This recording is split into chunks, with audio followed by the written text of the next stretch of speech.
Matthew is saying that you're coming through not as clear. I can hear you clearly on my end, but we're on the platform itself, so I'm not sure.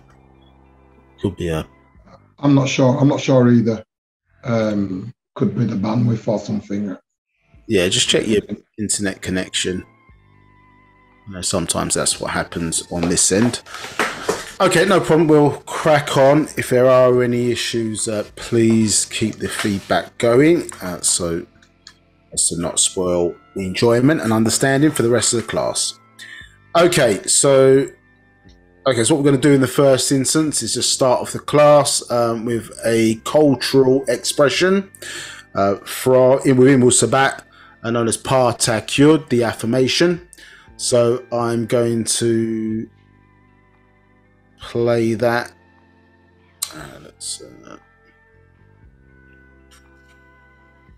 So I'm just going to play the congregational version. So, and we'll then translate that into English for those joining us for the first time. So this is in the Sabaic language, not spoken on this planet for a while, reintroduced to us by our master teacher, Dr. Malachi KZ York, in this day and time, giving us a new language, obviously informing a new culture, and helping us to realign ourselves by giving us the up-to-date spiritual practices and rituals aligned with our people to help us align not only with natural nature, but our own ancestral forces, not having to rely on that from others or others' translations. So let's just play that and then we'll translate afterwards.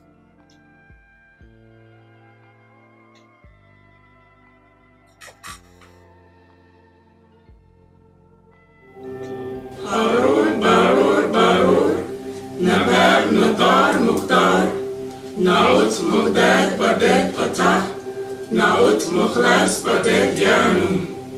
Pa Takiyut. Anuki, Jawef, Pa, Ashuk, Hem, Pa, Paut.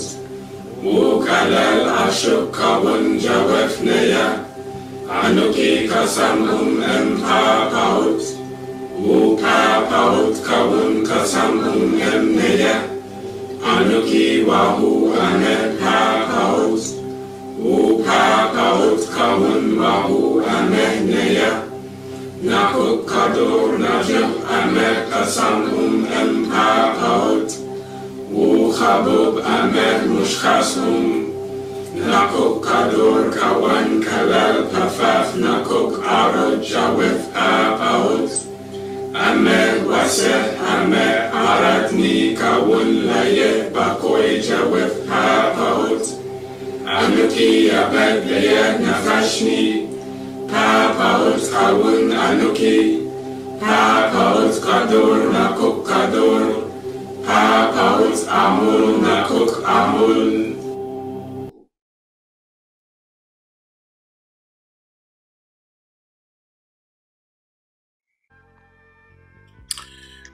Okay, so we said holy, holy, holy, master, overseer, almighty.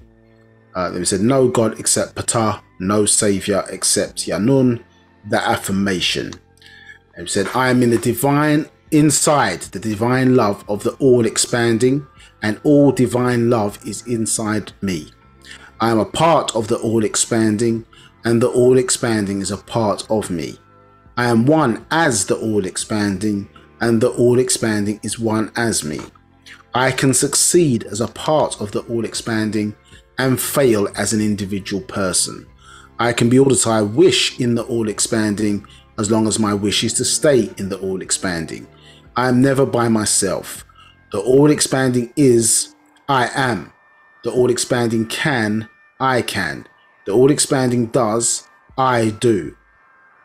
So yeah, Papa Ut, as I don't say the word concept, but it's basically deals with existence and to say even principle is limiting, but all, in saying you cannot take away from it, you cannot add to it, as where would you get it from and where would you put it? Understood? So we're a part of, maybe for people's understanding, existence known as Papa Ut. So somebody asked a question last week. in relation to, you know, terms like God, the Most High. So if those things don't exist, then, well, what is there? So the issue is of what we're saying is that, you know, those concepts came out of books referred to as the Torah, the first 5 books of the Bible today, or the books of Moses. Yeah, Genesis, Exodus, Leviticus, Numbers, and Deuteronomy. Obviously the Bible and the Quran. So those concepts or ideas of, or the God concept, which is, people think, well, is man a concept of God, or God a concept of man? Well, the reality is that God is a concept of man, because it's man who decided to write the books, understood, in the way they're framed, at least today, and the translations of the books that they have today. Man decided to write those books. So their version of the Bible came along, and the Bible, as they put it together in its format with 66 books as it stands today, yeah, this came along when the European started to write things down. Do you understand? So these books came along by way of the pen, almost in that context, because man's now starting to write this down. Now, obviously, their God is not speaking in the main in the first person singular. Do you understand? So in these books. So this is telling you that man is writing these stories, unproven in many instances to date, and copies from books which have came before. And they've found older scrolls, do you understand, in the Qumran caves, I think in 1947, if my memory serves me correctly, where they found thousands, do you understand, thousands of scrolls, which basically they've not really released those findings to the world, and in actuality would show even the order of the way in which the books are shown today in the Bible that man has put together. So man has put together the titles against the particular chapters, do you understand, the numbers against the verses, the way in which it's ordered in the book. Man has done that, and man has obviously decided what books go in and are considered divine, let's say, and what books left out, understood, which the world doesn't know about. So things like the books of Enoch, understood. Most don't know, for example, that I think it's Jeremiah chapter 4, verses it's 24 to 28.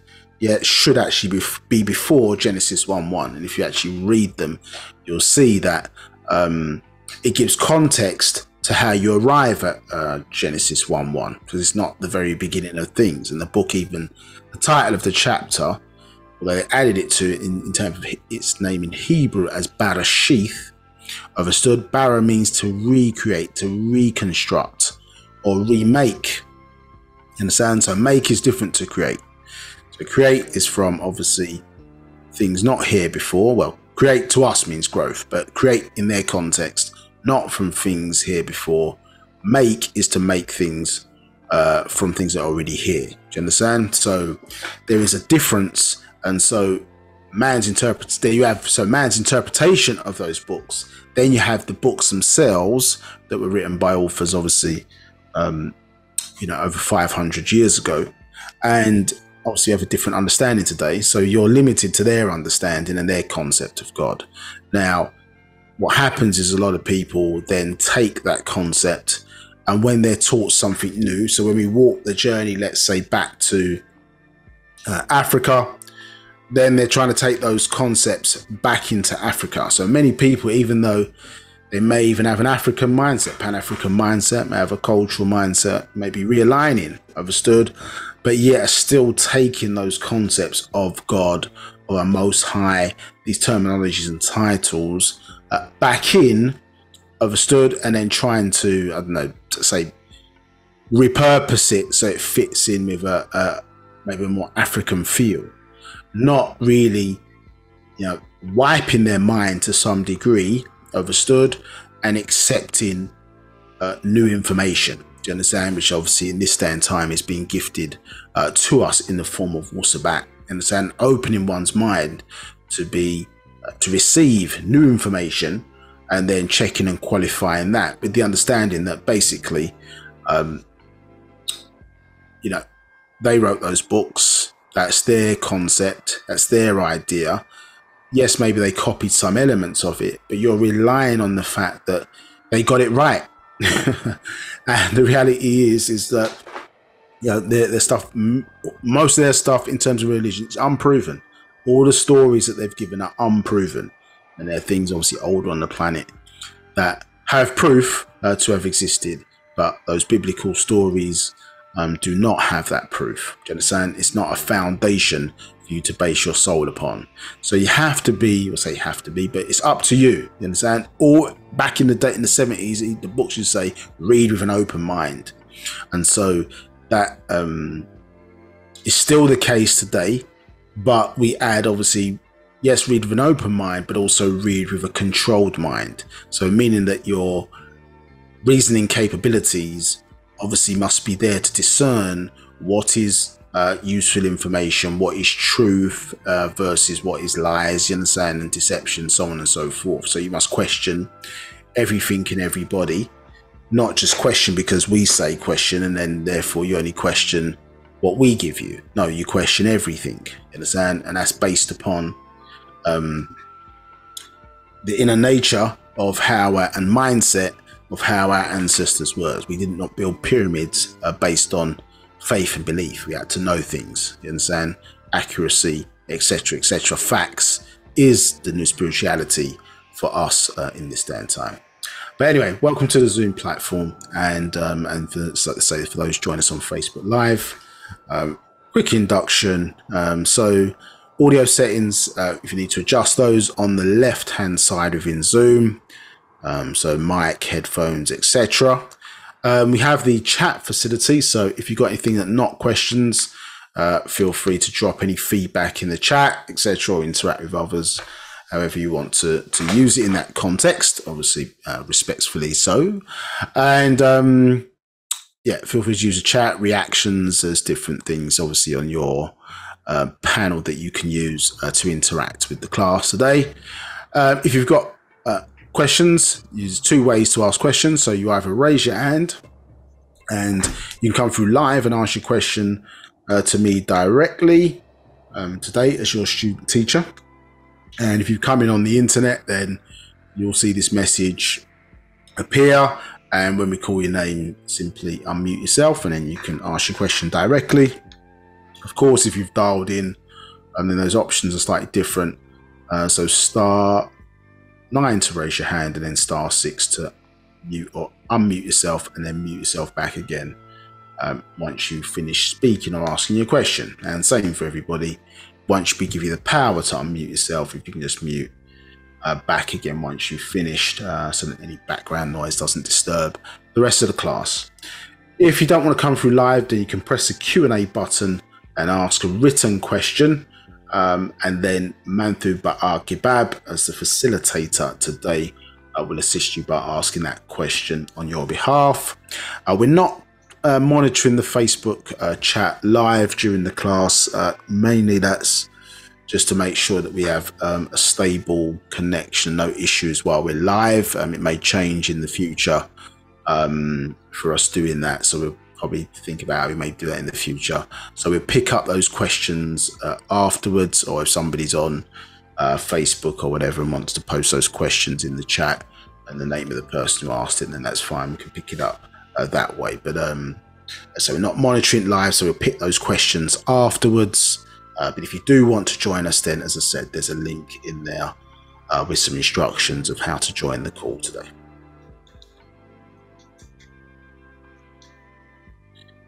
No poll questions today, but we'll be using recap quizzes probably next month now, just to go over a few concepts, make sure that the learning, or what we're teaching I should say, is sticking in some way, shape or form, just in that regard. Right, any questions just before I continue? No questions.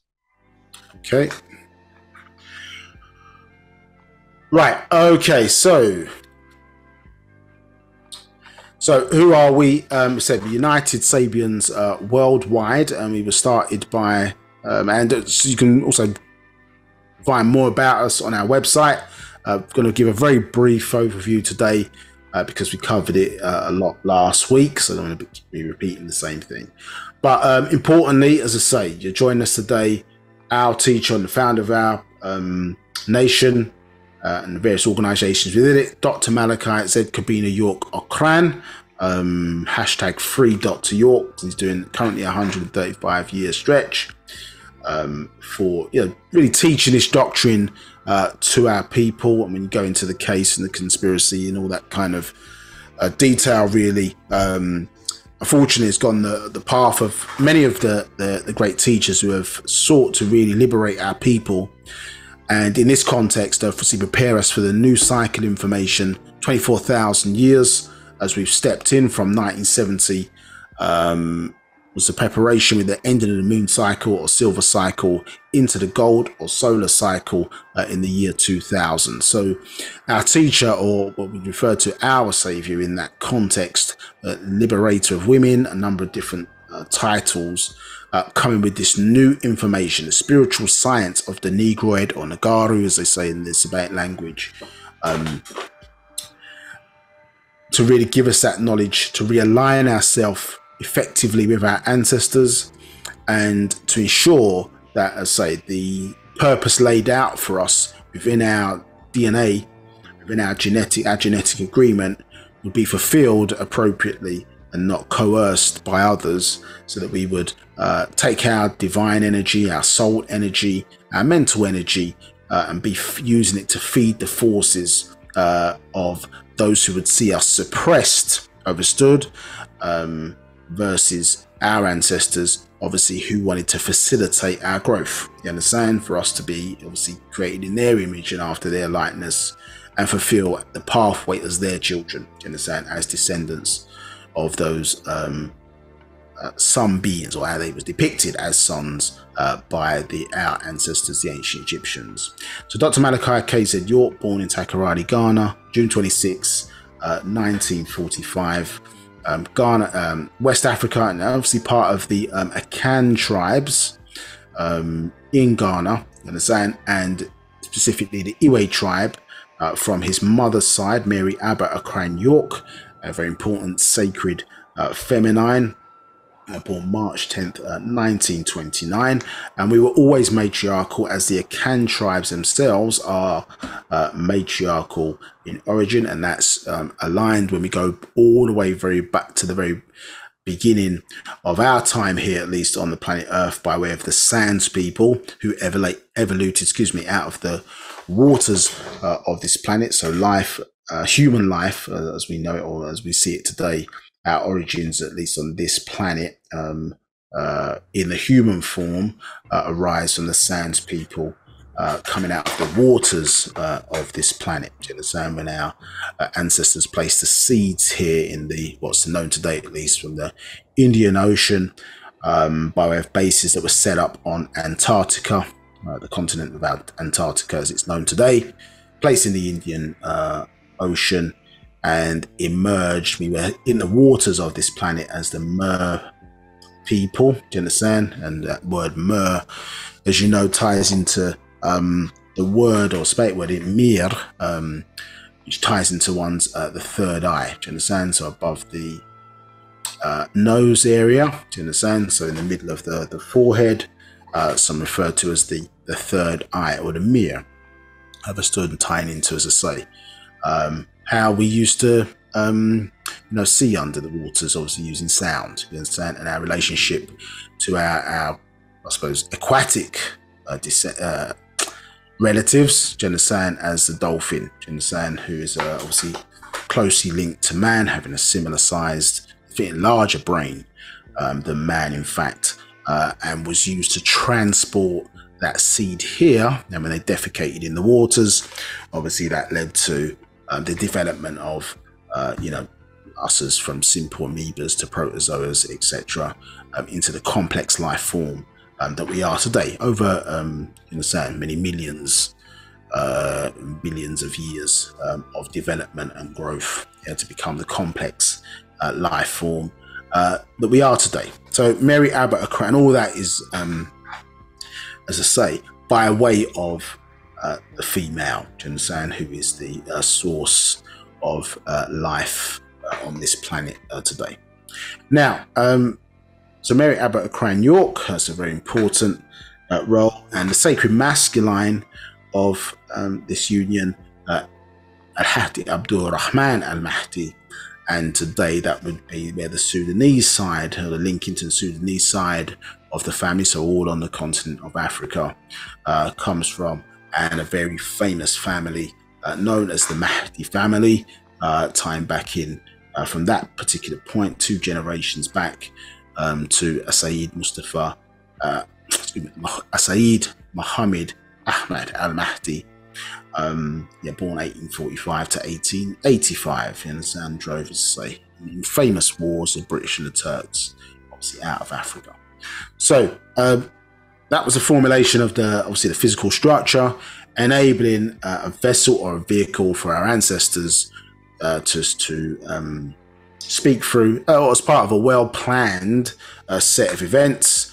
As I said, 1945 coincided with the dropping of the bombs, nuclear bombs, or atom bombs or hydrogen bombs on Hiroshima and Nagasaki.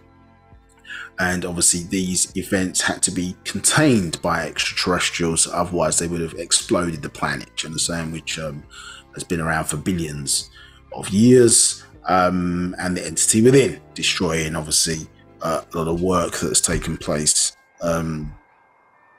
over that time, and obviously many lives. So not all planets, as you obviously are fully aware, sustain life. And the planet is obviously part of this solar system. So had it been destroyed, you risk what they refer to as a star holocaust, where all of the planets obviously are drawn into the sun, and you'd effectively end up taking out this solar system.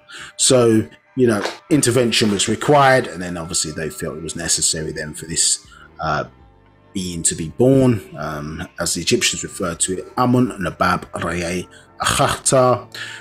It's a proper name, I should say, and the Egyptians referred to that being as Tahuti. Do you understand? A vehicle or vessel allowing our ancestors to speak through, to convey information that we need to know on. Outformation in the form of information that we need to know in this day and time to prepare us for the many changes that are happening in natural nature that are coming. Do you understand? As I say, for us to realign ourselves and also progress through our ascension or growth pathway. So in religious degrees, that combination was Isa al-Hadi al-Mahdi and al-Khadir, as he was known as the Green One in the Islamic degrees. And after the spell was broken, when the nines aligned, 9th September 1999, end of the so-called 6,000-year rule, or Devil's Rule, as they referred to it as, devil being in Wu-Sabat, at least any thing or force or person that destroys your definition of peace. Do you understand? And so by way of design, I suppose the Mukassar, or the Caucasian, has been an adversary for the last 6,000 years, because that's what their ancestors has created them to be. But that doesn't mean that all other races don't have devils within them, including the black race. So you have black devils. So devil has a purpose as an adversary or a disruptor, disturbing the peace. Do you understand? So these are attributes. It's not talking about some single being with horns, etc. Do you understand? And so you can see the works against our people, certainly, and kidnapping of our people over the last 400 years to change them, to create some artificial Negro being, you understand, who looked like us but had the mindset of another race, i.e. the Caucasian race, as a means of obviously survival, is something obviously which would caused hell for our people. Do you understand? They're still in hell today, or hellish conditions today, needing this spiritual science, you understand, as the healing force to help us obviously come together mentally and come together physically to rebuild much of the damage that was done, and say realign ourselves, with our own ancestral forces to produce, obviously, I feel full purpose again. Should produce supreme beings, understand, and be caretakers of the environments that we find ourselves in, more in particular this planet as Patana, not Earth. Now, so the new combination was, after the spell was broken, Dr. Malachi K.Z. York Okran, and the internal being, whole light being, incarnated master known as Nabab, Yaanuwn. Understand? So many books written, over 1,000 written, multiple lectures, bringing back to us the spiritual science, which all races have maybe called their religion today, interpreted, but our spiritual science, Wu-Sabat, as it's known today, Wunawap, or Wunawapu, dealing with the people, has many different names in this day and time, which can only be defined by us, understood, but the unifying force for us mentally, the physical unity, therefore, to follow thereafter. Now, okay, so we were talking about the proof and got to a certain point in the class last week. So let's just try and get back to where we were, and then we can continue. So we look to try and finish off this part today and not start anything new. So then we'll kick it for the next class. So I think if we go back, just a quick recap. So effectively we're teaching you about the feminine Nigon, or started to teach you about the feminine Nigon, and just restating the point, because I think there was a previous verse dealing with the term clan mothers, I think, which obviously links to clan fathers and ties that into obviously an aspect of our story dealing with us as Native Americans. But obviously we were just explaining as we step backwards that really those terminology or our association haven't really served us in the way in which it should. Once again, it's one of those areas where the world doesn't recognize us as that, even though we were it. You understand? Even fact, or you think about all of these different religions at some point, our influence is there at the source, but clearly the world doesn't recognize us as those things. So the way to sort of co-opt or steal for people to insert themselves into our divine relationship with our ancestors has been obviously acutely done many times over by many cultures, and they refuse to acknowledge the source of that, which will be the benefit for all of the human race. Do you understand that actually we're more closely connected than we think?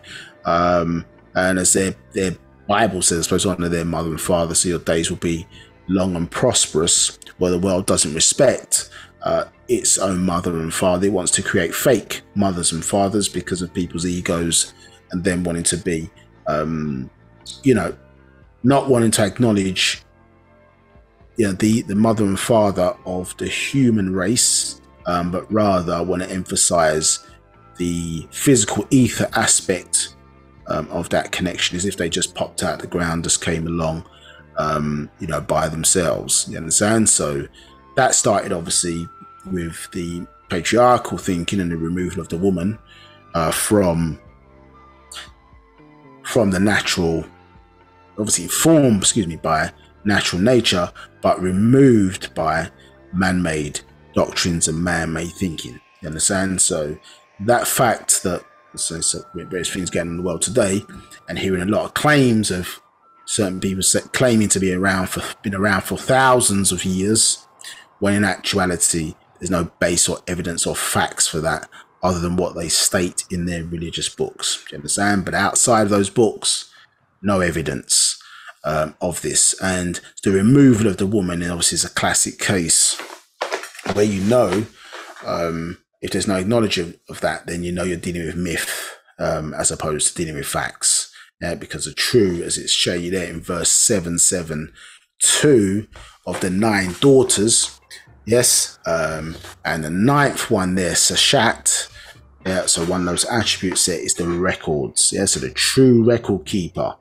And by way of the mitochondrial DNA. Yes, the true record keeper is the sacred feminine. Do you understand? So you can have books, but you understand the DNA, you understand, or the unbroken chain, you understand where it exists, because as we were talking about in previous parts of this class, yeah, interfering into the genes and the genetics, or disrupting the genetics, and obviously through our own ignorance, means that we have not kept the record keeper, do you understand, or the unbroken chain sacred, do you understand? But you have to have a daughter in order to continue the lineage or the lineage, yeah, or the age of the line. We must, you understand, or the line, excuse me, throughout the ages, yeah, you have to have a daughter. Understand? These are the facts that we once knew and now know again. But obviously, in between the time where we knew and now we were in a state of ignorance, still are in many cases within our people, then the records keep getting destroyed. You understand? So, and it makes our genetics overall as a race weaker, and our connection with our ancestors weaker. Understood? So this is why now we must start to make those changes, coming in the know again, and obviously cleaning up our genes and cleaning up our records. It will obviously take probably 400 years, because the genes shift every 400 years to really get back to a strong pathway in who and what we are supposed to be. Do you understand? Agreeable, more so peaceful people. Do you understand? Sun people. You understand? Descendants of Reye. You understand? Sons. You understand? Hence why we refer to as descendants. Now we're walking you through certain symbolism as it was pertained to, and obviously clarifying as well, or making sure that you understood what we mean when we're talking about Mukasu, or some say the white race. Do you understand? Or these hybrids. Excuse me. These hybrids. And we're going through really, I suppose, the repurposing of the use of the owl. You understand? So the owl, which we know ties in to the mother, you understand, M-other, and the number 1,000. Yeah, so just on that point, and just say, seeing as say where this tying comes from. So just a bit of a reminder, it's got nothing haven't gone through before, but really sort of going back to that. And so yeah, this point's quite important. So not the white race, obviously, if not Rh negative in terms of that blood type, obviously with the features that we see on the screen. You understand? And so this is what their own ancestors were trying to take out. So they have a very difficult history in their story. You understand? A very difficult history that they have to contend with. That maybe as far as they can see, there's no love there from, you understand, their lord or their gods or whatever the case may be. And so, as I say, unpicking all of that and separating ourselves from that for our own, mental restoration is very important. You understand? But obviously, we say it every time, but people come into that realization. You understand? So maybe I don't.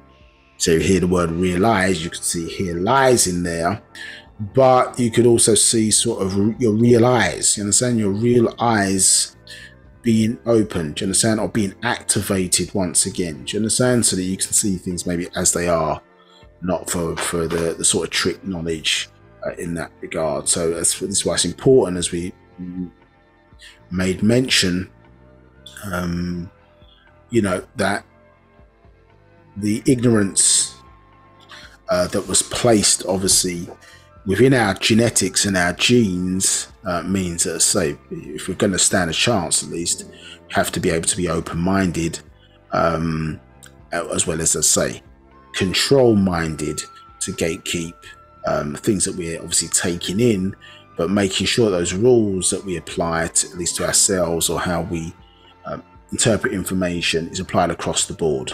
You understand? So just because we tell you to question everything, that doesn't mean question the person who told you to question. I'm not saying it doesn't mean question us. It just means question everybody.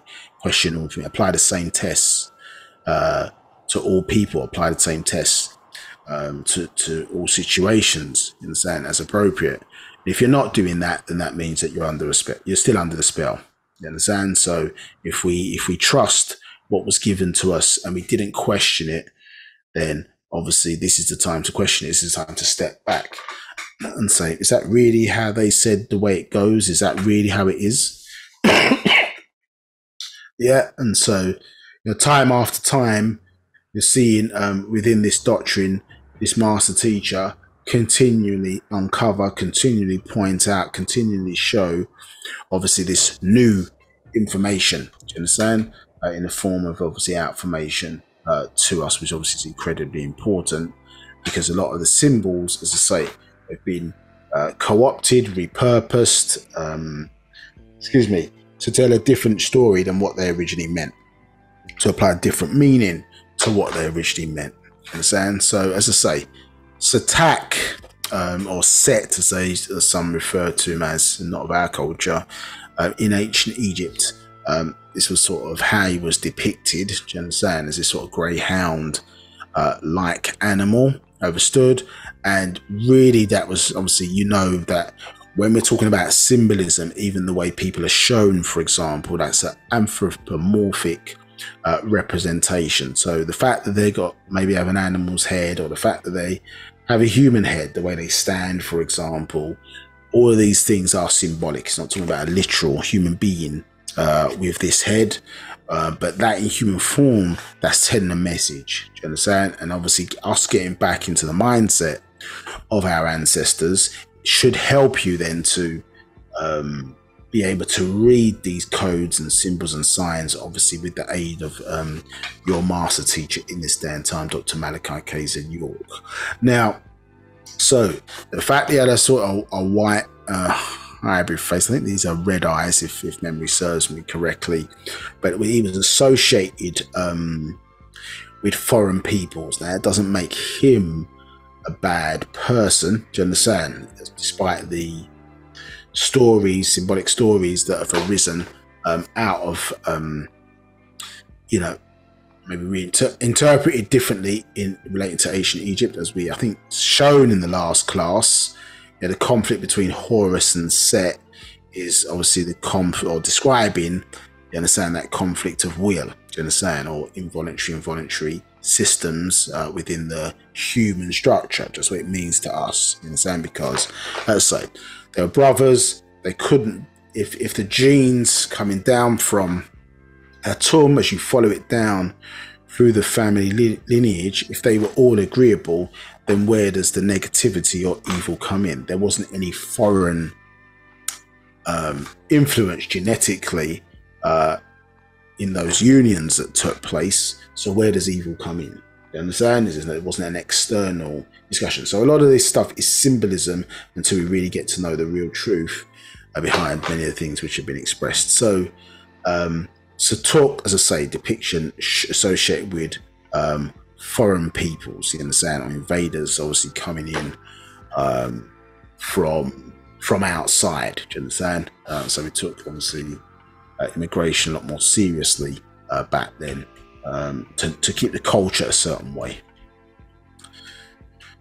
Yes, these are things that we touched upon in the last class, and some of the symbolism, just going back over a few things that were relevant, as I say, so that you could understand again, or just get a reminder of the importance of that what the owl meant to us, Pa Buam, you understand? And then some of the symbolism around that obviously you can see again in the very letters that you see, but because of the spell of the Wiccas, you understand, casting a spell on our people, we can't see that the very thing they're using our own symbols against us by changing the agreeable context and changing its sort of nature. So this is sometimes why we're attracted to things, because there can be something in there that maybe has some seeds of our culture in there, but the way it's been kind of purposed oftentimes is negative or something designed to work against us as a people. And so we have to be able to cut through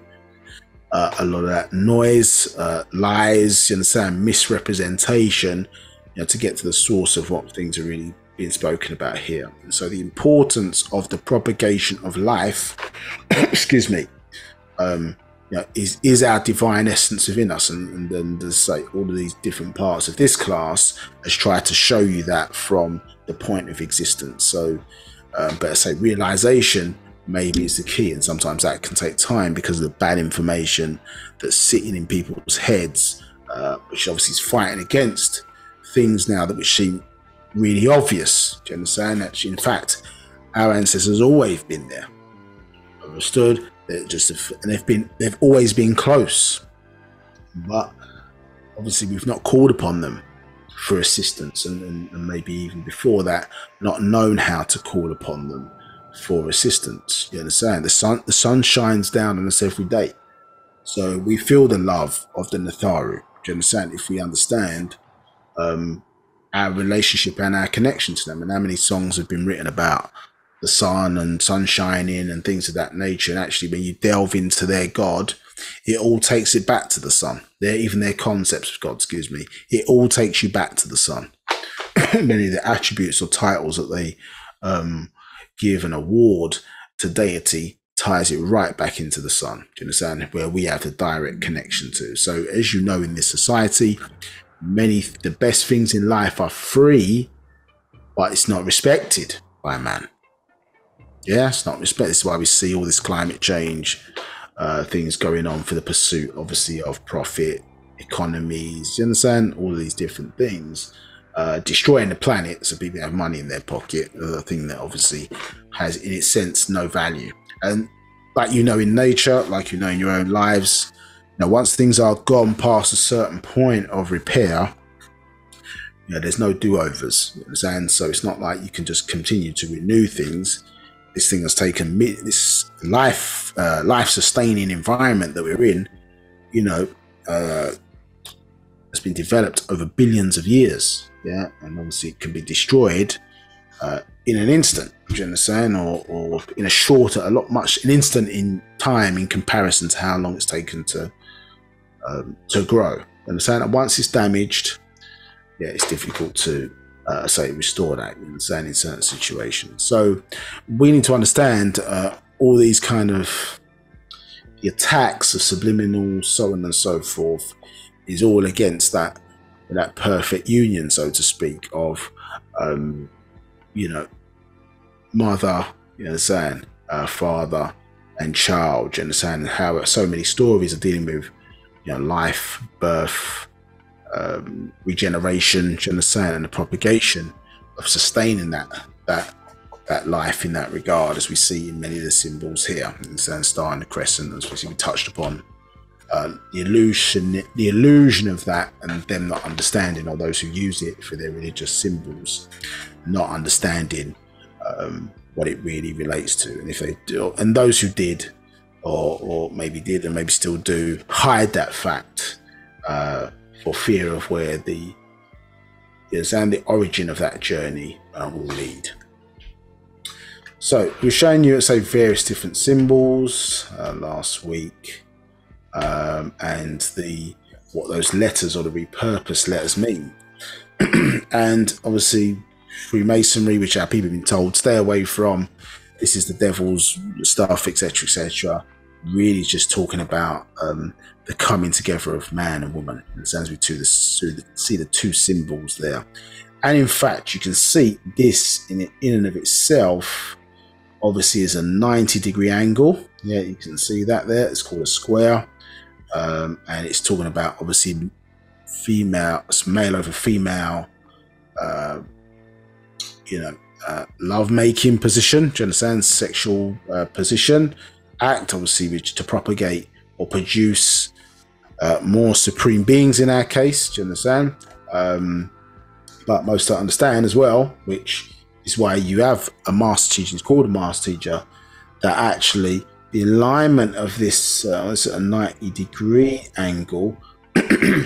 yeah, so its positioning is showing really, and why it's positioned like that, and it's not in a sort of a L shape, is because this relates to the Earth's axis. You understand? The 23.5-degree axis, obviously, the planet was on. So it was perpendicular, and now it's on a 23.5-degree axis. Do you understand? So again, you see in this alignment, look at the, I'm not talking about the angle here, I'm just talking about the strand. You understand? So if you imagine that you've got a line running through the planet, you see the axis. And then we start to think about it. So, okay, well, see that symbol there at an angle. We see this at the that symbol there at an angle. And then we showed you what? The percentage sign. You understand? I think on the session shows you the percentage sign. You understand? When we're going through the separation of zeros and ones. Let's get back to that. Yeah, so we see our percentage sign again there. Excuse me. Yeah, percentage sign. So, you know, this is obviously perpendicular shape, and now the planet obviously is on a 23.5-degree angle. Do you understand? So you're seeing here that many things showing there, obviously this alignment with natural nature. And so how our symbols were used, obviously, to reflect, yeah, the most important story for us. Do you understand? All taking it back to the source, yeah, the sun.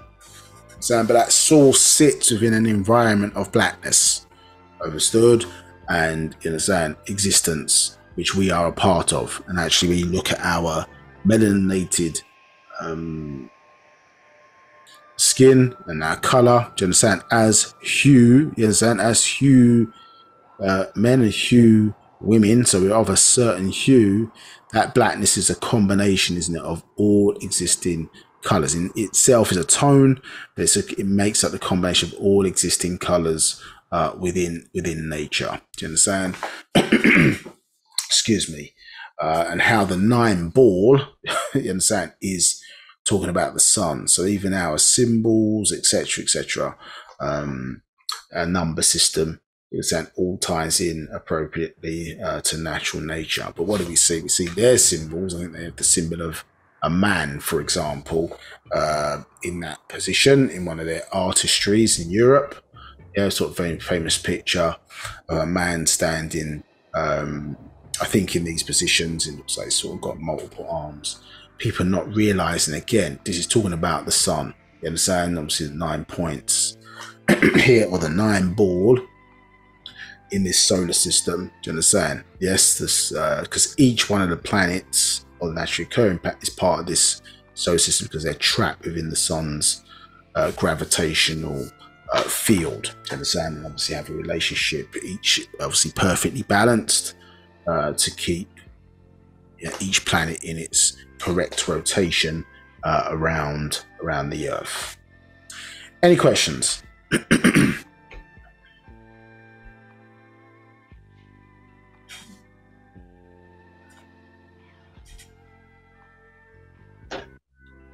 Sorry, my mom's giving me some trouble. Right, there are no questions. Okay, so what we're going to do is just play a short video. Just give some context to what we're talking about. I think more so, obviously it's covering different subjects. More so pay attention to the end in the context of what we're talking about. Yeah, and we'll pick up obviously any questions afterwards and have a brief discussion on it afterwards. I think it's about 30 or so minutes. So let me switch up so it plays more clearly. Just bear with me 1 second.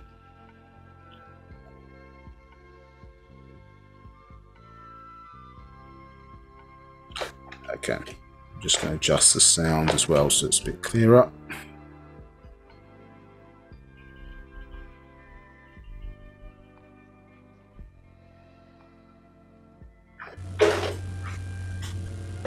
When tachyon energy was considered to be hypothetical subatomic particles, that's not true. I'm that's the way you like the word. First of all, if it's hypothetical, then it can't be particles. And when you say tachyonic, what they're leaving out is, you got to understand the Caucasian has this way of using big words. All it means is to tack on. If you took and combed your hair and put it over a piece of paper. When that paper magnetically attracts to that cone, that's tacking on. That's another way of saying tachyon. So when they say tachyon energies, they're talking about something I told y'all long ago when I said you was an Etherian being. And all of the bacteria in life cling to that thing and form the body. That's a form of tachyonic energies. So that, you know, so it can't be a theory when it's a reality. And it is a reality because things are magnetically attracted, and when they do, they tap on. So we're just saying because they do that, they can play word games just to confuse us. Go ahead. It was considered to travel faster than the speed of light. And I was wondering, how can it travel faster than the speed of light without being able to log it by light? You can log it by light, and let me show you why. When you say traveling faster than the speed of light, if I put this bottle here, and the amount of current being drawn from a magnet where that brother sits, the amount of magnetic pull based on the amount of electricity that's charged that magnet will determine how fast, by the weight of the particle, this here bottle will continue. All right, now light travels 186,272 feet. Right, so what they're doing is saying we have to know the mass, amount of weight, versus the amount of magnetic energy pull to determine how fast this weight takes, or how fast it takes for this weight to get there. And the reason why they don't log it is they say because by the time it gets there, it has altered time. Because it takes the moment that it sends, what magnets do, it sends out a current. And when the current reaches it, it hooks it, and then begins to pull it. So the timing is, they're not inclusive of the time in which it sends out the current. They're only dealing with the distance from here to there. So they say they're not able to log it because they can't tell exactly until this thing starts to move how much or how fast that current took to get here. It's only once it grabs it and then it moves this piece of matter that they can weigh that piece of matter and determine. That's why it says that. That's great. Taiwan. What's up there, old fella? And I wanted to ask, who was whom to Ray in relationship to who gave Ray rulership on this side of the universe? Say it again because it sounds very confusing to me. Okay. Who was who to Ray? Yeah, what was whose relationship to Ray, being that who he gave Ray rulership on this side of the universe? Okay. When you say who he gave, you realize when you say who he, you've now switched into the Yahwehians, right? Because who he, if you spell it out, H-U-H-I, is nothing but Yahweh backwards. The I becomes the Y, H-U becomes the W in Hebrew, Yahweh. So you're talking about the root seed or the first Yahwehian. Now who is the first Yahwehian? You do know. Who was the first Yahweh, according to the Bible? Who was the first Yahweh? It says, then men began to call on the name of Yahweh. It says in the Bible, then men began to call. So when you get in the book, when you go from Genesis down, right, there's a certain point where the deity is referred to as Elohim, or Yelohim, or Elohim, and then it becomes Elohim Yahweh, or Elohim Jehovah, or Elohim Jehovah, you know what I'm saying? But then it says, then men began to call on the name Yahweh. And that started when men identified an individual being as the Yahuwah. Because right in the language there in Hebrew, it's in a singular. Anybody know the quote we're talking about? Where? Talking about Tammuz. That's right, Tammuz 14 and 11. Talks about, that's right, Tammuz. Then men began to call on Yahweh. And that's why it speaks in the book of Ezekiel that all the women of the house of Judah went into the temple of Yahweh and called on Tammuz. They went into the temple of Yahweh in Ezekiel and called on Tammuz because Tammuz was appointed as the one God over mortals when mortals had reduced their vibrational level down to where they are now. They appointed one God. Whenever you say one God, you're dealing with the term monad. Monad. When you go to two gods, you're dealing with the term duad, from which they get dual. And when you go to the next stage, they're going into triad. So in logging gods, they never went past 3. They only went 1 monad from monos, 2 duad from dual, and 3 triad. You follow? Because they were having a conflict between 3 deities. One deity was Enlil, another deity was Enki, and another one was Murdoch, who also appointed Tammuz to be the one God. So when Muslims are talking about Allah subhanahu wa ta'ala as wahdahu la sharika lahu, the one God of which there is no partners, or when the Jew is saying Elohim Adonai, Elohim Echad, and they're talking about Elohim as one God is Echad, they're talking about an individual of the Sumerian doctrine who's referred to as Tammuz, whose nickname was Adon. And this Adon became known as Adonis, from which we get the word adoration. And that Adonis became known as Adonai. And that's when they became one God. When they were not allowed to refer to him as his name, because Yahoo was not a name, but 4 symbolic letters describing the hand, the life. They were symbolic in the Kabbalah and in the Abjad of the ancient languages. When they could no longer pronounce the name properly after Babylon, what they did is they started referring to him as, in Hebrew, Hashem. Hashem. I'm going to get back to the point. Hashem. Hashem means the name in Hebrew. But the word Shem also means out there. It's a Hebrew word for there as opposed to here. So when they dealt with the deity Yahuwah as the force who is the creative source of will, but there's a gender clash in there.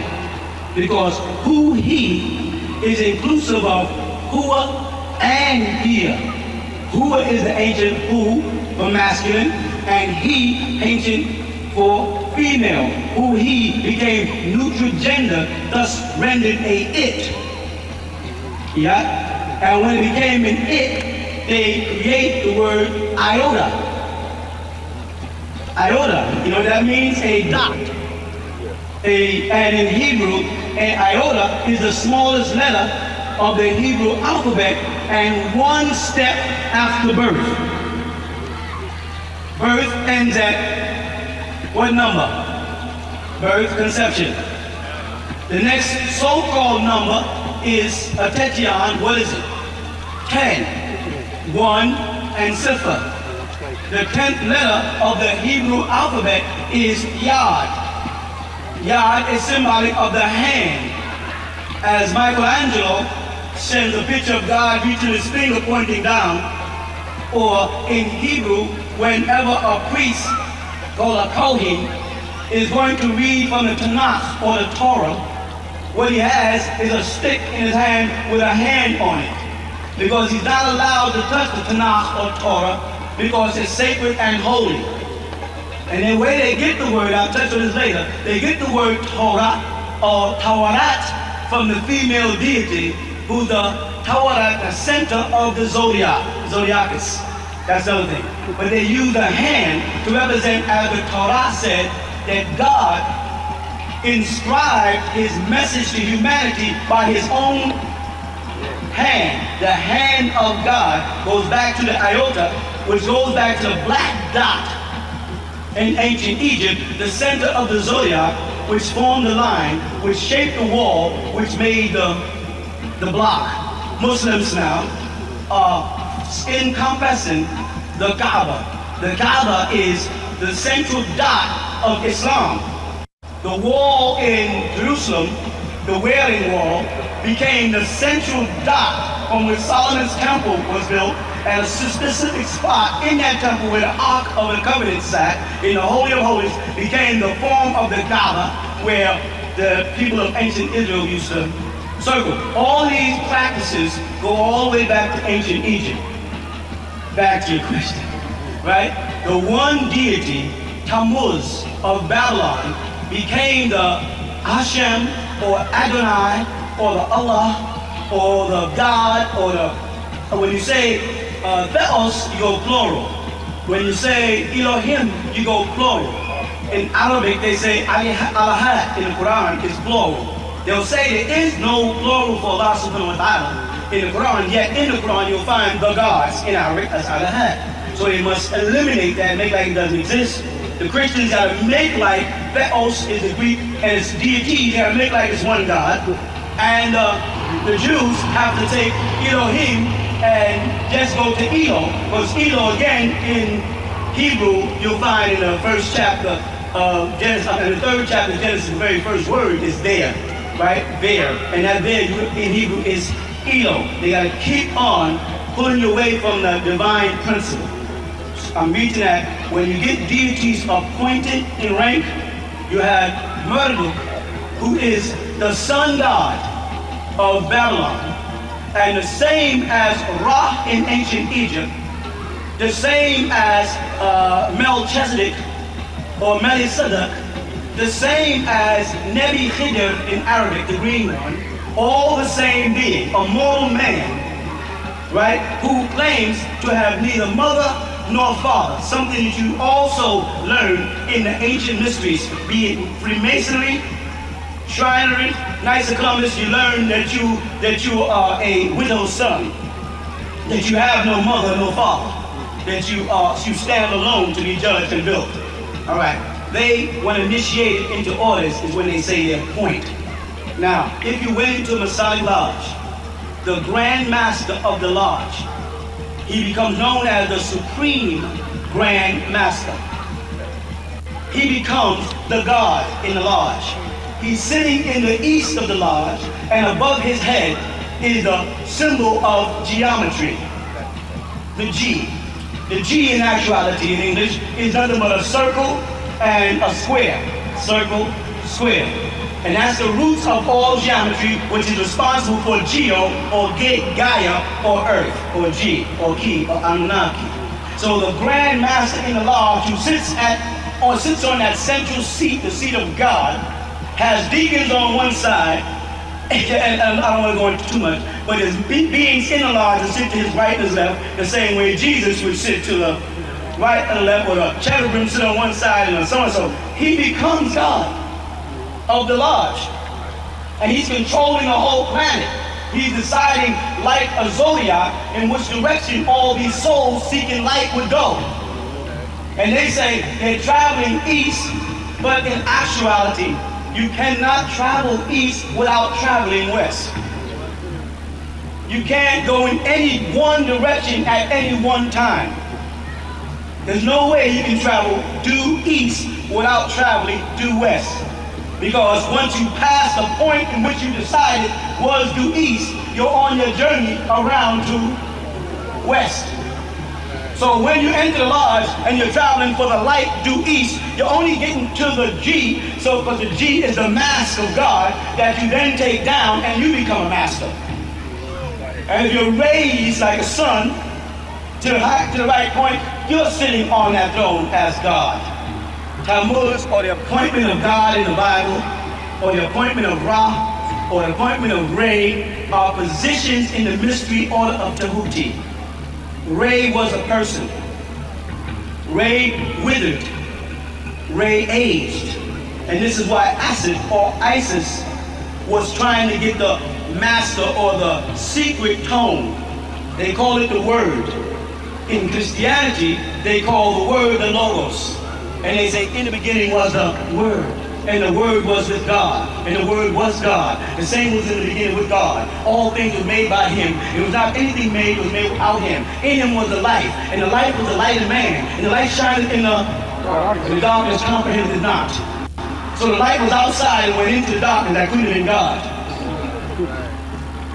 The light couldn't have been outside and go into the darkness in the shell of man and be God. Because there's not a place where God isn't. So there couldn't ever be a time when man is a shell where God is not. Because God is omnipresent.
talking about another force of light, and that force of light is referred to as your solar body. Solar body. You with me?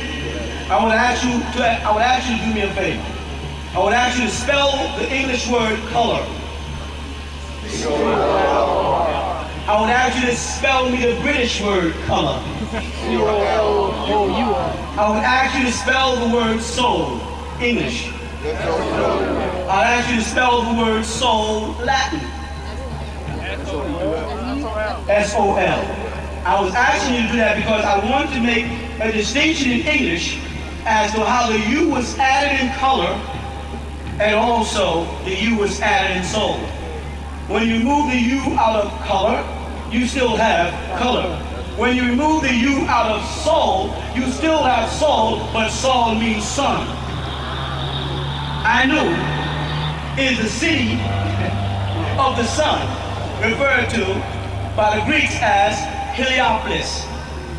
But in ancient Tamaray, the Egyptians referred to it as Yaanuwn. And then when you get into the Bible, you'll find that same city is called Kelna, or On, or An. The city of Kelna in your Bible, if you're researching, is a portrait of Yaanuwn.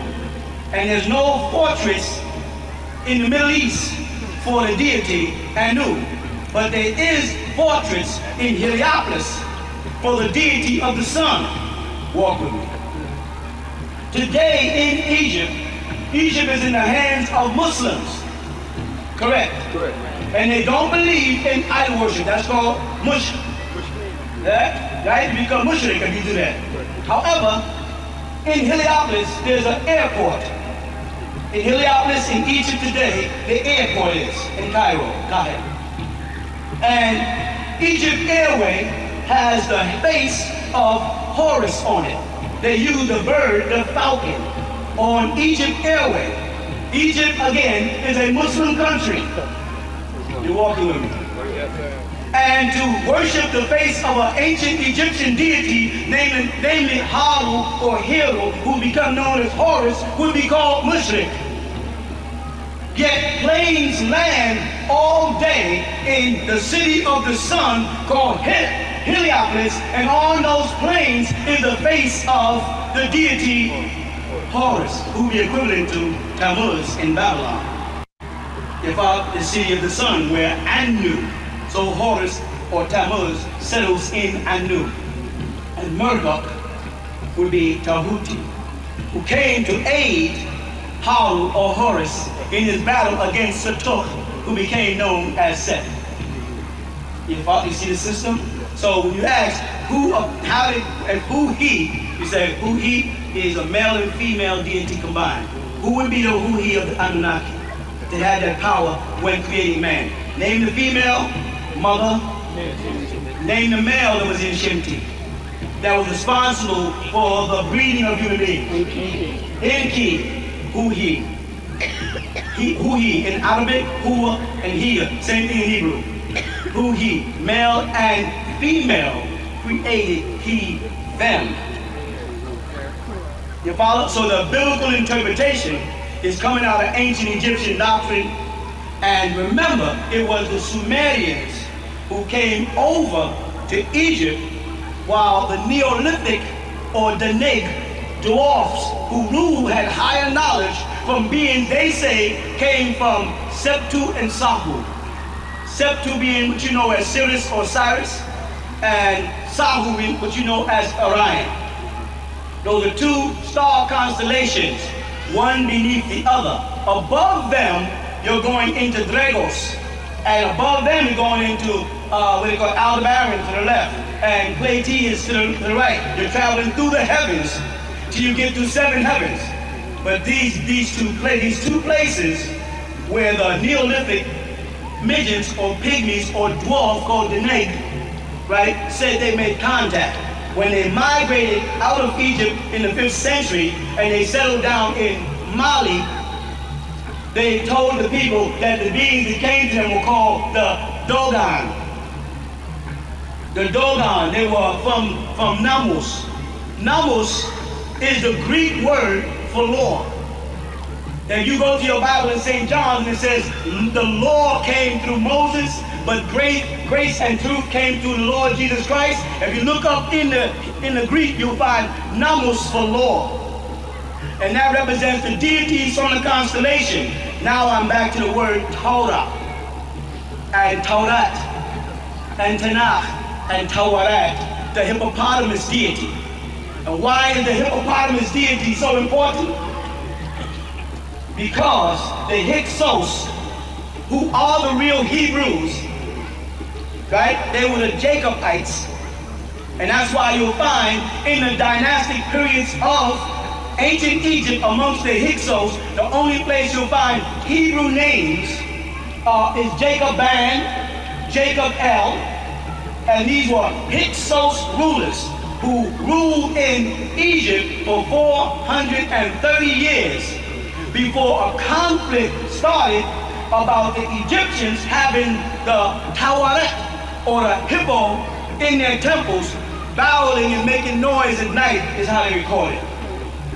And the Hyksos priests were mad. So what they said is, I want this stopped now.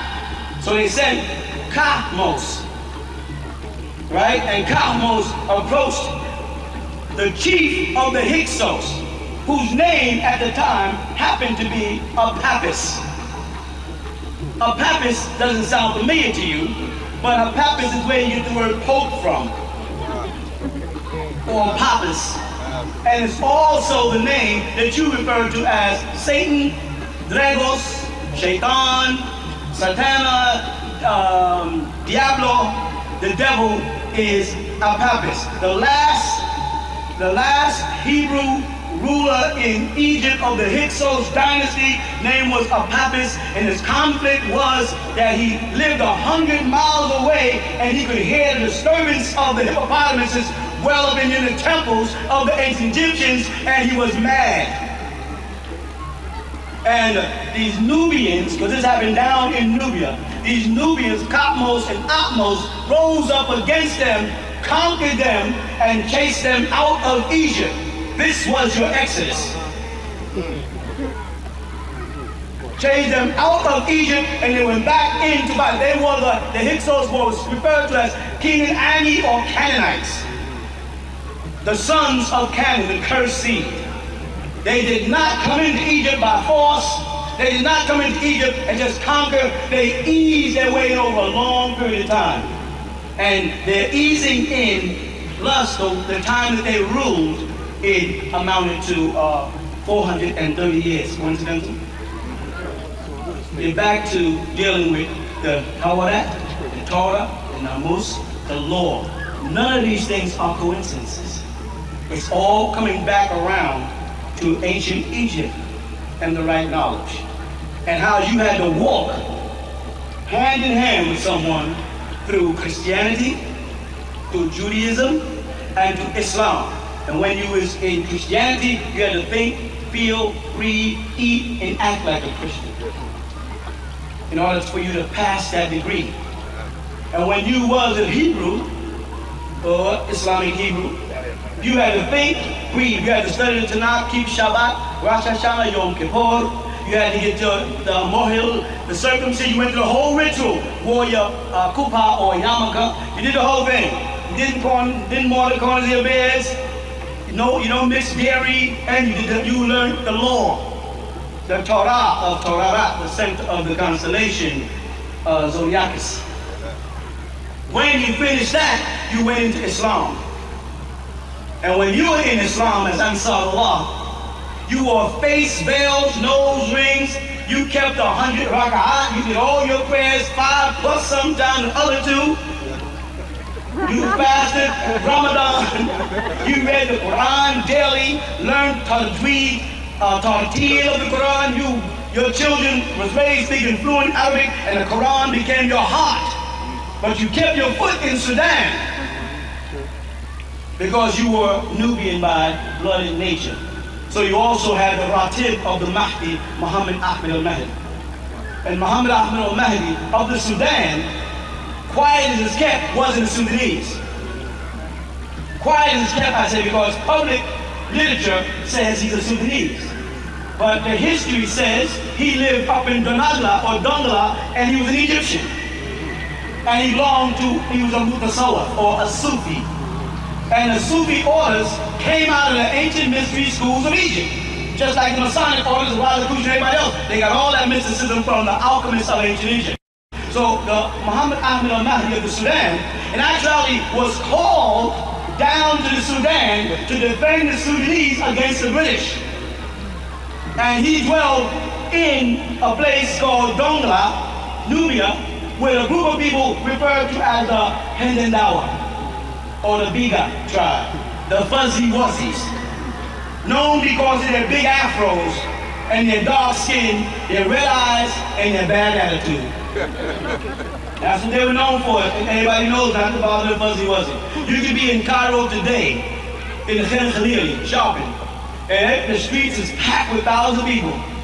And you know when the Fuzzy Wuzzies are coming. They come in to buy gold for their weddings and everybody's moving. They're still wearing the clothes 1,000 years ago, still got the swords, they got all the bush, their hair, their face is rusty from powder and dust, their feet are crusty. They have not conformed to any of the modern things that go on, including Islam. Though they consider themselves Muslims, they're still doing the zars and the circumcision, the pharaoh. They have all their own rituals, and they have no respect for nothing but their traditions. And everybody gets the hell out of the way. Well, Muhammad Ahmed al-Mahdi of the Sudan was from those people. That's your relative, you know. And the Sudanese hired him to come down there with his band of people because they had lost to what's referred to as the Anglo-Egyptians. If I say Anglo-Egyptian, I'm saying European Egyptians. Because Egypt had been invaded by Turks, Syrians, French, and different people that settled in there, mixed in, and became Egyptian. But in actuality, by bloodline, they were not. They were French, Greeks, or Turks who now live there, brought in their religion called Islam, conquered the place, tore down the temples, turned them into mosques, and became Egyptians.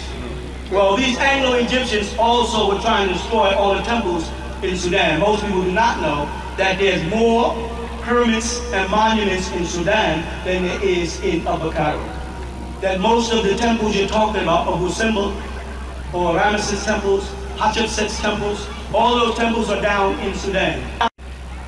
Not up in Cairo. They don't know that though.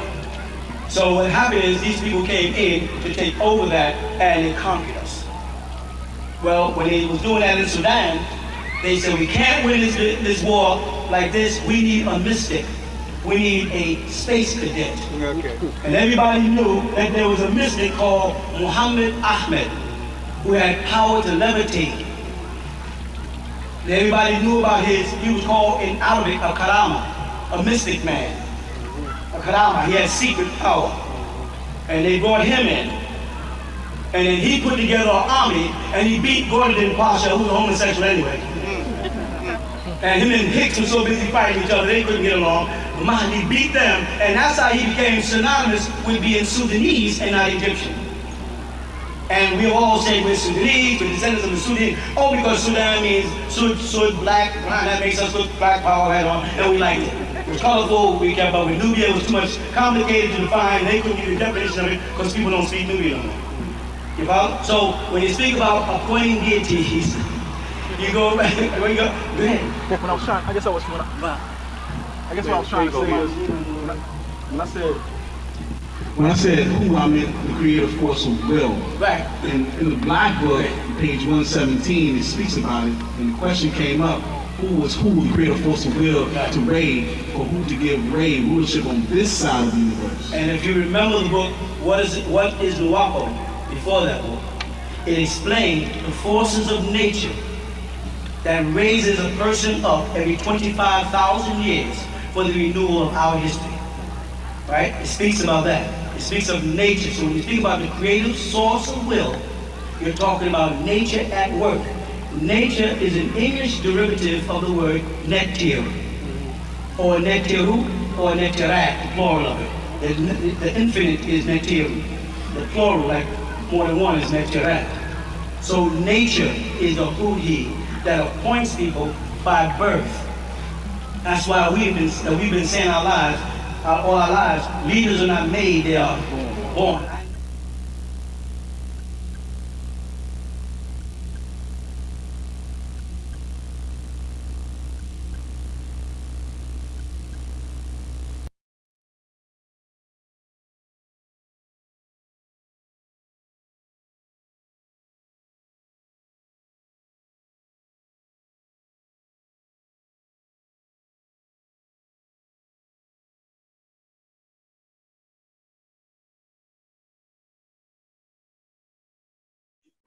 If you're speaking, Nabab, there's no volume on your side. No, not speaking yet. One sec.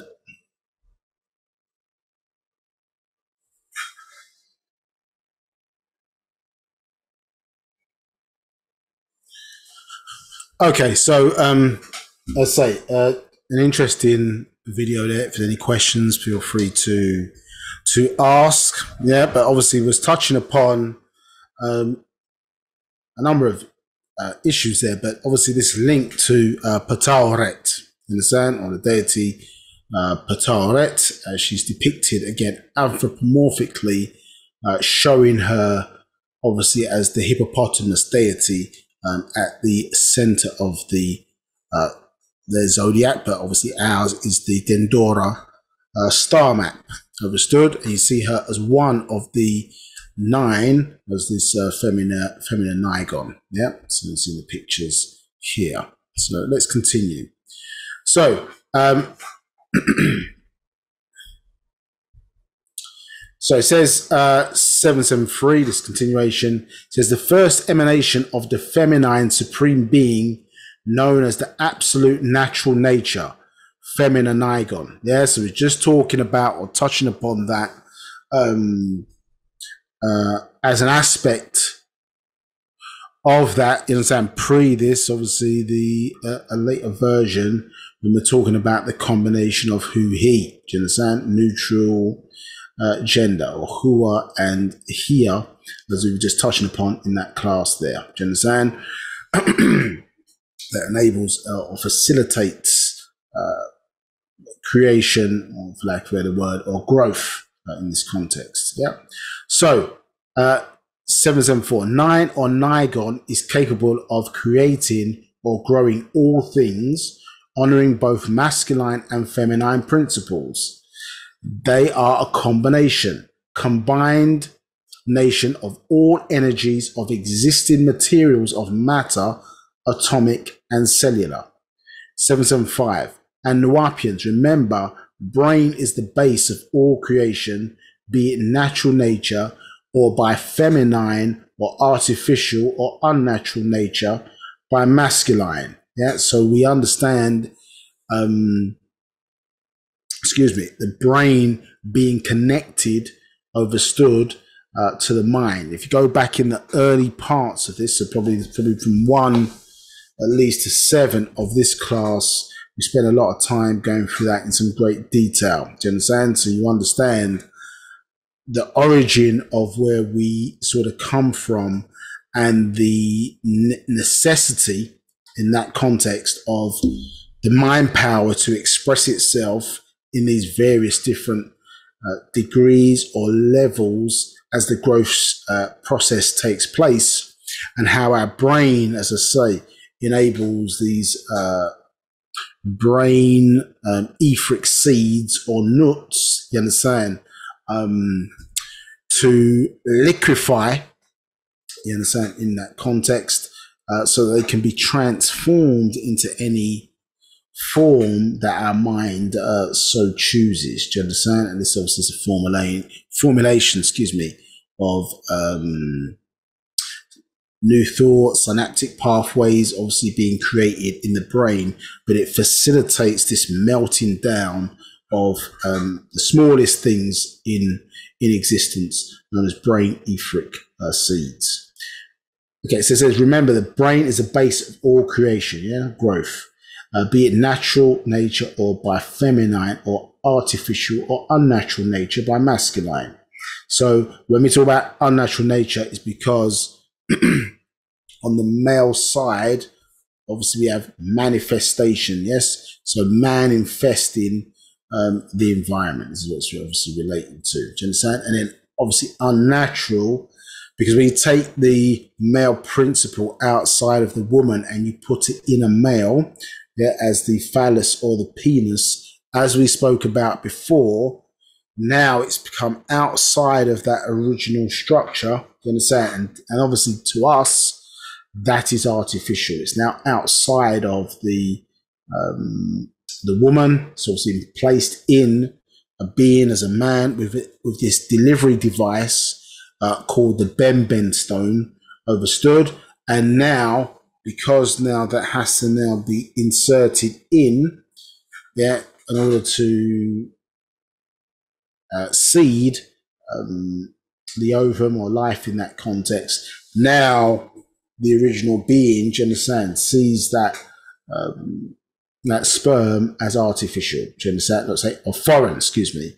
But that process to us is now known as artificial or artificial insemination. Understood? Because it, in comparison to its optimized position, understood, was that male principle was originally and still is, I suppose, inside of the female as the bar-filling gland, as we showed you last class, with the what they refer to as asexual.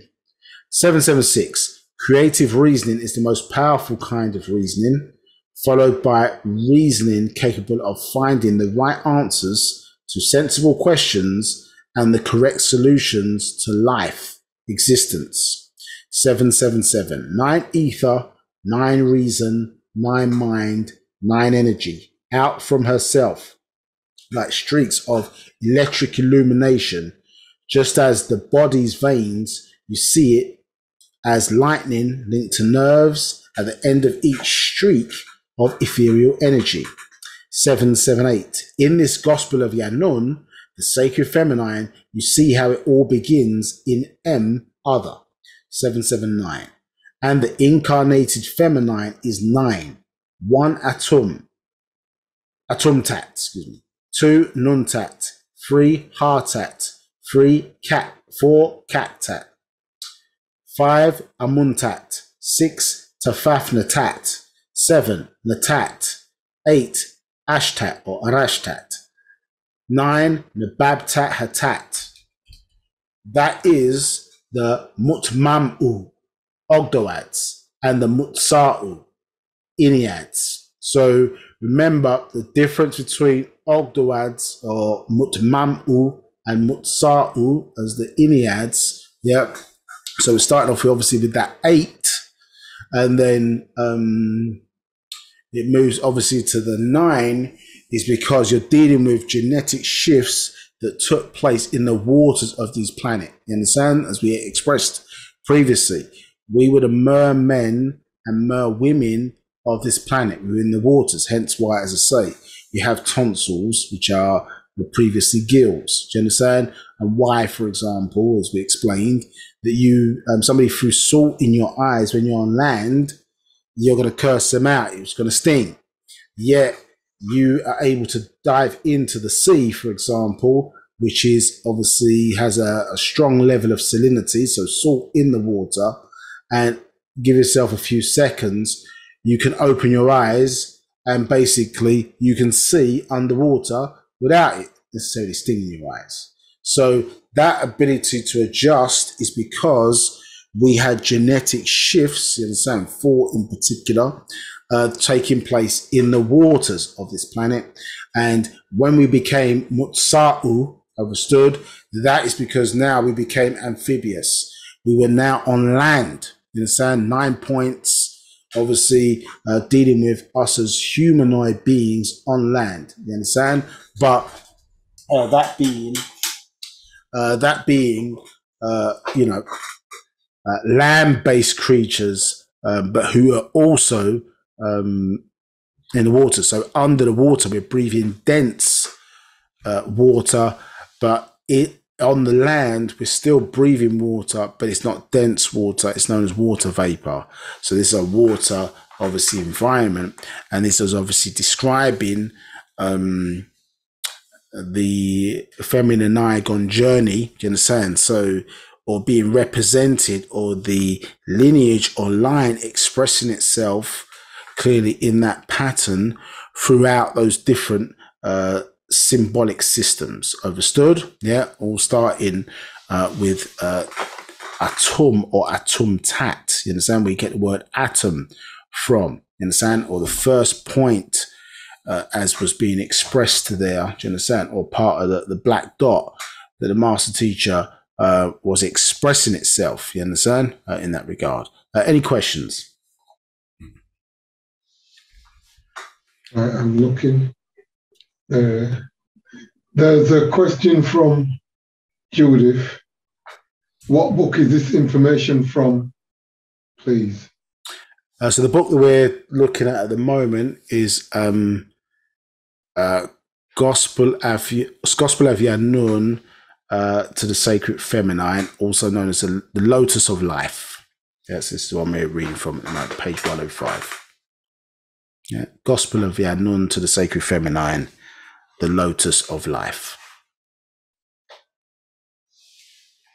Yeah, any other questions? There's no other questions. Okay, so so this is obviously speaking about, so the different systems obviously being expressed here is where we're now getting obviously our sort of mind state into thinking about how our ancestors thought, and now how I suppose modern day science is sort of catching back up and then confirming our culture. It's confirming the facts within our culture. Do you understand? So, for example, the Mutsa'u, or the nine, or the sacred nine, who the Greeks referred to as the Iniats, as we explained before, the tail within the sperm, if you cut it and you look at it under electron microscope, you have 9 centrioles, you understand? Or which are tubes, which is verse these energies into one form. Do you understand? Obviously known as a universe. Yes, which is us, and how we arrived and how we got here by way of seamen. Do you understand? As we traveled the waters, yes, as seamen. You understand? A certain craft, in a certain craft ship, yeah, where we we're inserted, or we docked. Understood? Yes, with the we docked into the heaven or haven, yes, which is obviously the the garden, you understand, known as the lotus of life, you understand, and obviously the seed was planted and then had to make its way, of course, to meet the ovum, you understand, and obviously many seamen were deployed, obviously, to ensure that at least one made it, because who were they fighting against? Well, obviously the sacred feminine's own immune system, you understand, which obviously creates the choppy or chaotic waters. So 780, and the true stars, original sun heat genes, were formed and fully developed by the brain of brains and the sound right reasoning. Then the fetus of this solar system was ready to give birth. Yeah, so we're seeing the correlation. 781, and you, Par-Nagar Salal, the Negroid race, was born. When the fetus develops, a development of a person or thing is complete. 782, that race of people or things of origin is ready for birth or creation. So we talked to you again, I think this is covered in the last class, but the early parts of this about how we came from the world of things. Do you understand? The world of things, yeah? Or people will say nothing, like no thing or nothing, but nothing doesn't mean non-existence. It means things that don't have an atomic weight. Yeah, so that's obviously speaking about. So NO dot thing. You understand? The world of things, yeah, or the blackness. That is where we came from. Understood? To manifest into some things, or the material world, from the world of obviously energy, for lack of a better word, or to keep it simple, I should say, not for lack of a better, but more to keep it simple. You understand? So energy, obviously, because things still matter on that side of matter. Understood? So we refer to that as energy matter. And then when it comes onto the other side of hydrogen, we refer to it as matter energy. So it's all energy. Obviously, it's all matters. You understand? But obviously, this is talking about the basis of existence, where one needs time, space, and matter, the 3 principles are needed for life. And then within that is the world of things, understood, which we came from or are. Yeah. And so yeah, important to kind of understand what we're talking about with that. Very, I suppose, detailed or simple but detailed things we need to kind of read and understand. But so that which takes place in the dark, a similar or same correlating system takes place in what they are referring to as the light. You understand? Now,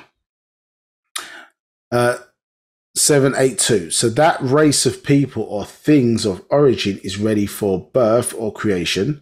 783. The same Nawapians or Musbatu holds true for a universe fetus. 784. When all the sun heat genes, the true star, Kharadu, children of this one universe, were fully shaped and developed by their cause. This universe is then ready to grow out and of is ready to grow out and of Chamenus, blackness. Chamamu, blacks, or Pa Mukhmamu, the Egyptians in Mahmat, Egypt, of Afaf Raye Ka'a, Africa. 785. The brain of that race, the original race on this planet, or third from Raye, as you see of the feminine, you had 3 groups of them. 786. So the physical brain needed an abode for support, protection, harmony, creativity, powers, attractions, breath, curing, records, and time, or simply the 3, 1 space, 2 time, 3 matter for birth and creation. 787. These 2 have support for survival. 788. So the brain grows and those supports or omniverse grows from the center of attraction and control of this solar system of 9 planets. 1 Mercury, 2 Venus, 3 Earth, 4 Mars, 5 Jupiter, 6 Saturn, 7 Uranus, 8 Neptune, and 9 Pluto. 789. This brain of 2-sided is herself and himself, the right side and left side called hemispheres. That is hemisphere, yeah, a black round body.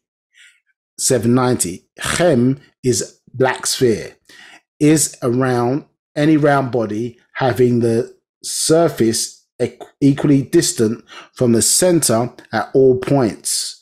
Orb, black ball, black dot.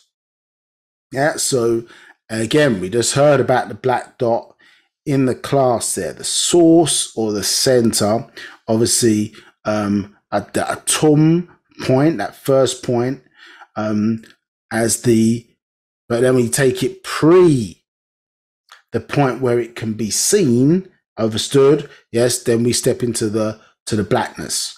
You understand?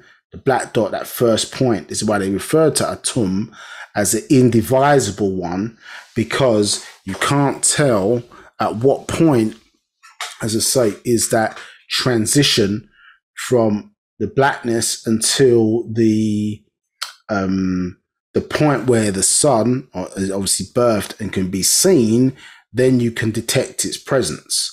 But its starting point, obviously, was before that, the science of the circle and the square. Do you understand? As we see, excuse me, yeah. So that science of the circle and the square coming together on the etheric side, where they basically cut the square, into 4 parts. Cut the circle, into 4 parts and placed it within the square. Yes, my tablet's not on to make that a bit clearer. This is something you can read about, obviously, in the black book.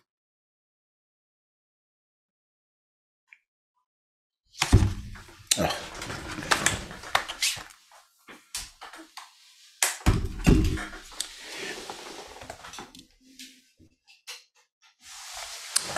Apologies, it seems like my tablet wasn't plugged in. I'll try and do this with the mouse. It's a bit tricky. But let me try and draw it on the screen. All right. let's see my bad drawing here. So, right. So we've got the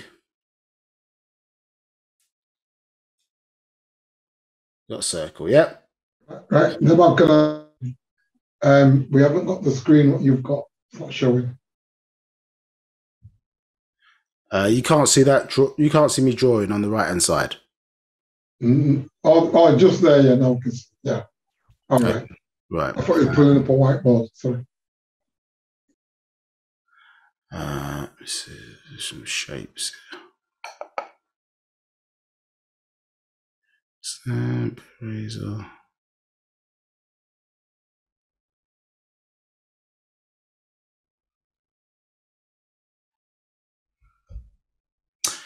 Okay, yeah. So unfortunately, I have to do my bad drawing, yeah, with a mouse. Now, so if I obviously cut that then into 4 pieces, what do we have? Well, we have 4 90-degree angles, correct? Yes. And how much does that equal? 4 times 9 equals 360, correct? So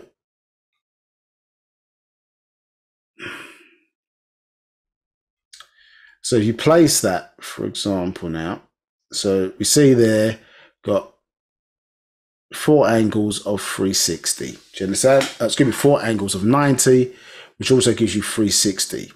So the elders or ancestors, they placed, the 4 parts of the circle overstood into the square. You understand? This is symbolically speaking, obviously for our understanding, on the etheric side. You understand? Not on the matter side, but on the etheric side. And obviously here, they were equal, obviously, in strength, overstood. And when the circle obviously was placed, or the 4 corners of the 4 parts of the circle were placed inside of the square.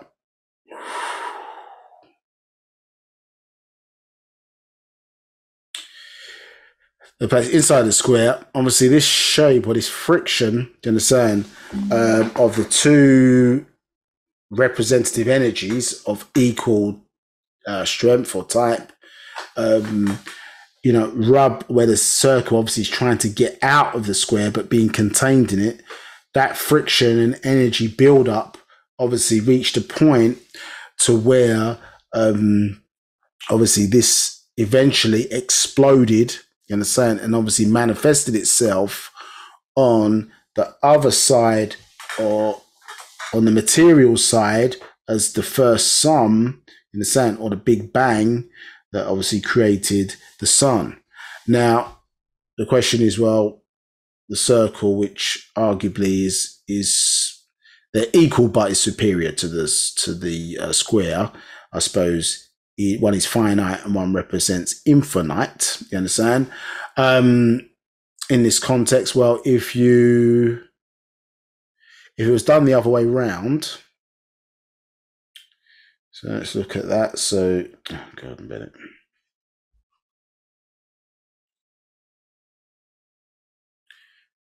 So if it was done the other way round, yeah. So let's get this square.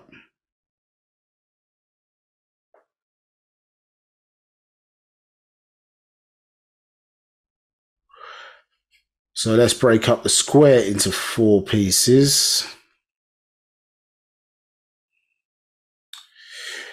So, and then if we try and put those 4 into the circle, yeah, so the circle is still 360 degrees.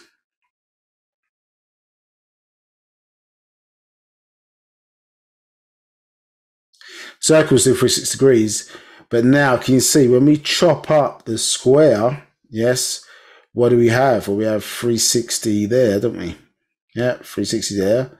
We now have another, what? A 90 here, 90 here, 90 here. You understand?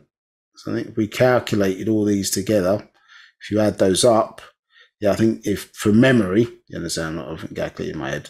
From memory, I think it equals now 1,440 degrees. Yeah, calculate all these new angles that have been created because we've chopped it into 4.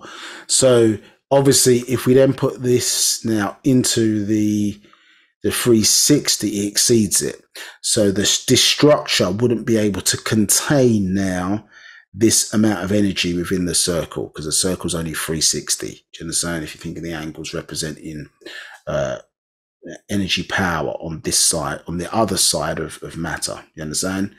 In the world of things. So the Natharu, understanding this science of the circle and the square, as I say, placed it to create that friction. Do you understand? Between these two, this energy of the circle, which is obviously trying to, again, explode out of the, you can't see what I'm drawing. Can't see on the screen. It should be on the right-hand side of the, page. You can't see that on the screen because I can see it on my screen. You can't see it? No? So some feedback. Right, a couple of people have said that they couldn't see it, so I've asked them to reduce the size of the actual screen what they're looking on. It might show up. But it is there. I can see it now. You see it, yeah. So on the right hand side, it's on the right hand side of the page. I'm on this side of the page. Oh, let me see if I can move it. Let's click that there. Sorry, no, it won't move actually because it's fixed in a certain position. So it's on the right hand side of the screen. I don't know if that will. Does that help? I don't know if that helps. Well, you've got the black and white print underneath it now, but you moved it back some. I think it's the screen size on whatever they're looking on. If you can reduce the size of the screen, they'll probably be able to see it. Okay, no problems. That's cool. Yeah, I'm using quite a large screen here. So the point is that I forgot what I was saying now. The point is that yeah, this couldn't contain the energy on this side. So they obviously understood, as I say, that this friction that needed to be created, understood, and so it manifests. Yeah, it manifests that build up over time, producing the necessary heat, and then yeah, we see the explosion. You're gonna have to move your something saying you can't see. You have to move your screen if possible to the right side because I can't. The only way to do it, in fact, let me.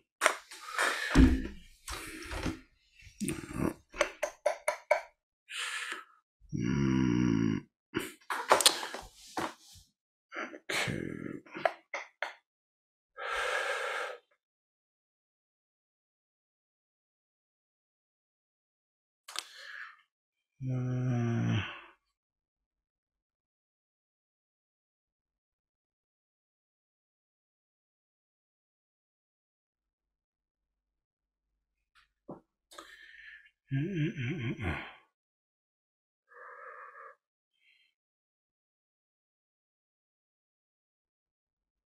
I think if you know, if I don't know if you can move it because the size of the dimensions of the screen. If it's all right, but let's say you have to sort of move their screen to the right because I can't move. Well, it's the sizing of the screen as well. In that sense. So if what it is, I can't see where to switch on the whiteboard at the moment. So, if I switch on my tablet once it's charged, didn't realise it wasn't plugged in properly. So once it's charged, I'll maybe see if I can do it again, or somebody else re-ask the question and I'll re-explain it. But so what you're seeing is this build up. You understand this build up, and then obviously this explosion takes place from this single point. Understood? And then obviously on our side of matter, obviously we see it. You understand? But we're seeing it at the point of something or at the point of the explosion.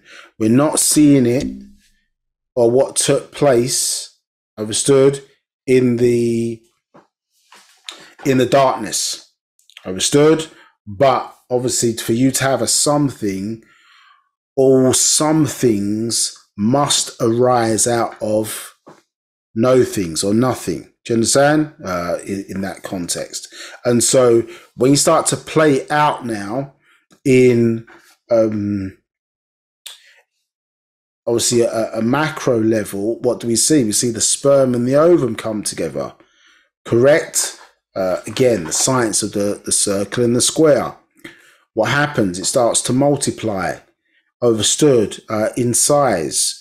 What happens? You get, so that's a big bang in that context to microscopic entities. Yeah, so that's a big bang to us, isn't it? Yeah, and then that starts to multiply and grow, understood, which then expands the womb or the egg as the amniotic sac within the sacred feminine, understood, to what? To the point where basically the womb cannot contain, you understand, the size of the baby anymore, you understand? And what happens? That you get the egg breaks, you understand? Or for lack of a better word, the waters break, isn't it? It explodes, understood? And then we have to then obviously funnel the baby obviously through the through that channel so that baby can be what? Born, understood?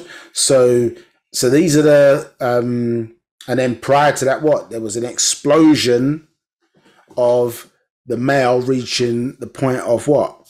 Climax. An explosion took place obviously at that point because of what? The friction of the sexual act at the right heat, the right temperature. Do you understand? Which had to be reached. Do you understand? So that again, friction, another explosion. So you're using things obviously that we're seeing in the world of some things, obviously, and the symbols obviously which are being used to explain, understood, the world that we can't see. But the reason why you have the incarnated master, because at the start of the class in Partak Yud, you see an explanation of where you are part of this. So when you're part of it, or you're in the know. So you have a being from the other side coming through to explain that which the world, which is unknown, or what they refer to as the unseen. You understand?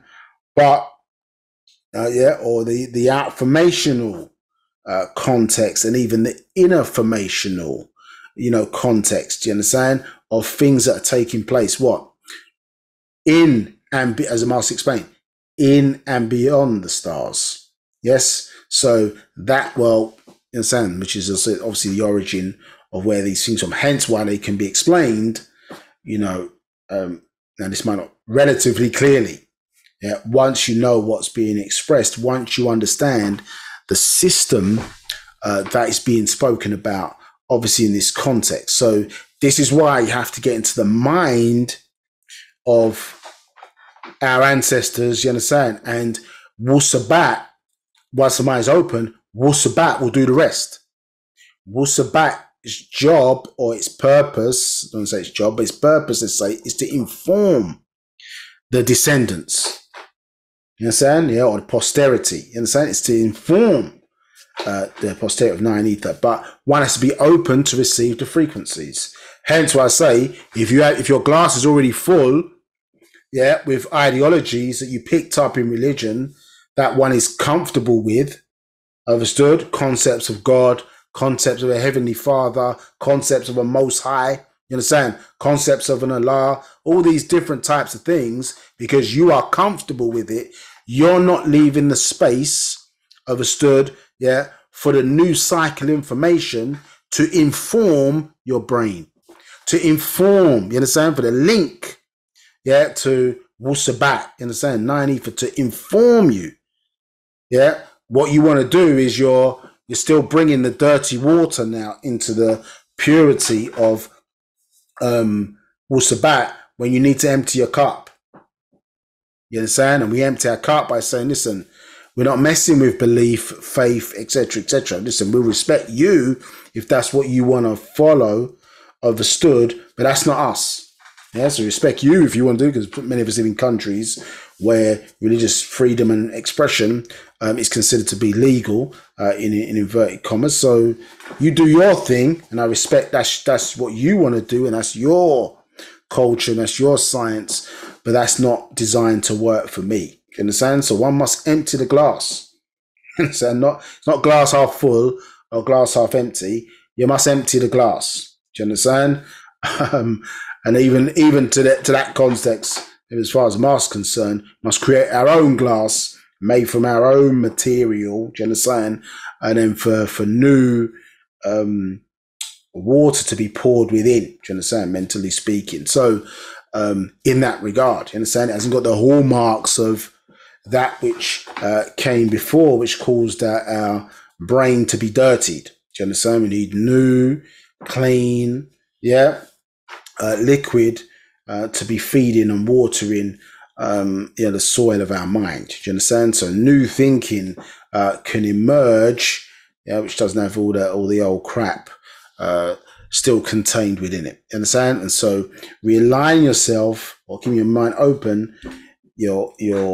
The doctrine will inform you in the sense that it will teach you what you need to know, but you need to be open-minded. You understand? And I'm not saying to say that you must, just because it's on the page or just because it comes from us, you must believe. No, that's belief again.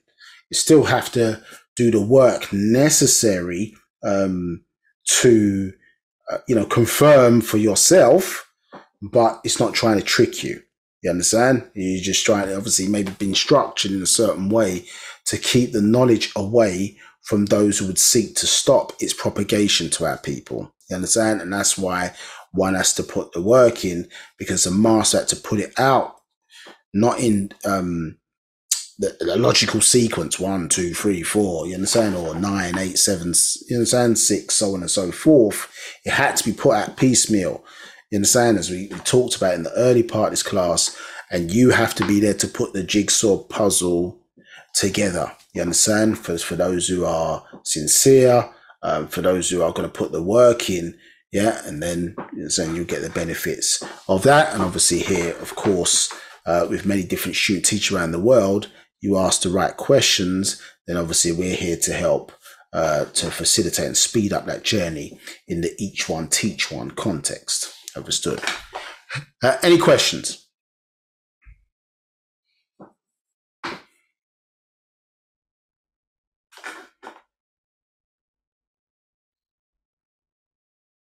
Right. Thought I was still muted. There are no questions. Okay, thank you. So it says the suns 791. So suns are the centers of attraction, and each of you are the center of attraction and control your own solar plexus system. Understood? So, which we touched upon last year, you are a universe and have those characteristics. So again, this is not an attack on the question that was asked, but it was a good question. What we're saying is that, you're looking for something outside of yourself, where, and if you analyze all of the characteristics that you're applying to this invisible holy being that monotheistic religion has taught the world exists, understood, well, all of those attributes you can find within yourself. You understand? So you tell me, what is it that out there that this being has in terms of characteristics that you don't have on a macro level? And if you have it on a macro level, understood, then you also have it on a major level, being part of the same system. Do you understand? It's just how you perceive yourself. You see yourself, as it says in the opening Partak Yud, well, you fail as an individual. So if you see yourself or perceive yourself as an individual, well, that's how we've become weak, isn't it? Yeah, because the power is in, not that we don't have individual power, but the power is in our collective ability, not necessarily in all situations as as you as an individual. Do you understand? So, and this is part of the spell, isn't it? The spell of Kingu. Yeah, one of the 3 different spells. So yeah, the spell of Imam, which is a spell in ancient Egypt of ironically, it's a spell of amnesia. Yeah. The spell of Kingu, yeah, is a spell of religion. And this is what we're talking about here. Is where we're not seeing ourselves. We're seeing, or we've made it, you understand, where those things are outside of self now. You understand? So we've placed them outside and not recognized that correlation, not recognized the internal jigsaw puzzle.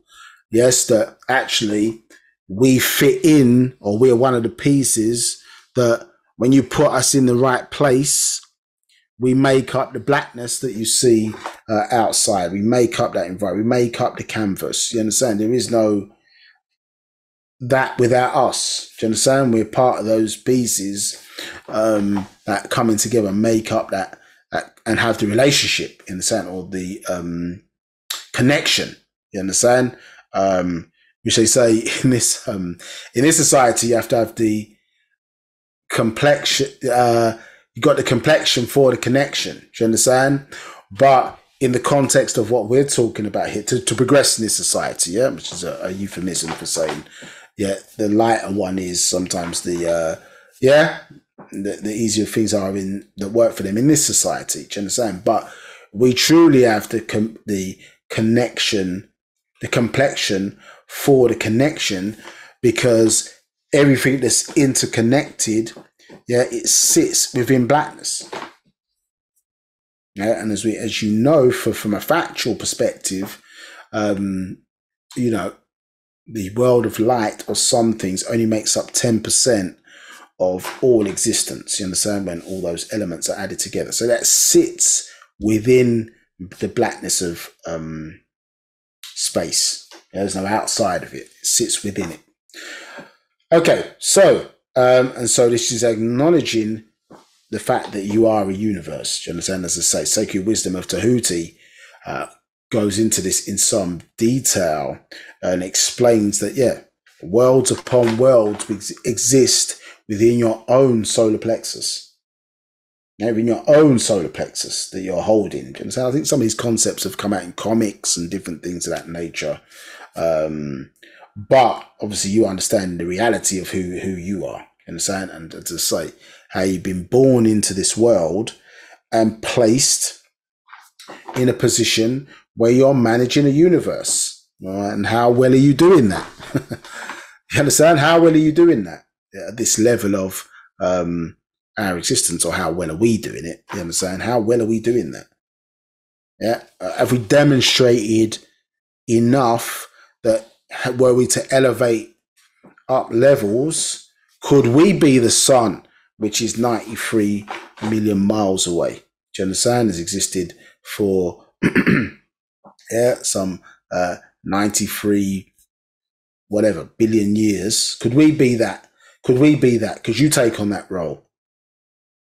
Yeah, could you manage that? You have the discipline to be there in service, you understand, to propagate life and maintain life, understood, for this period of time.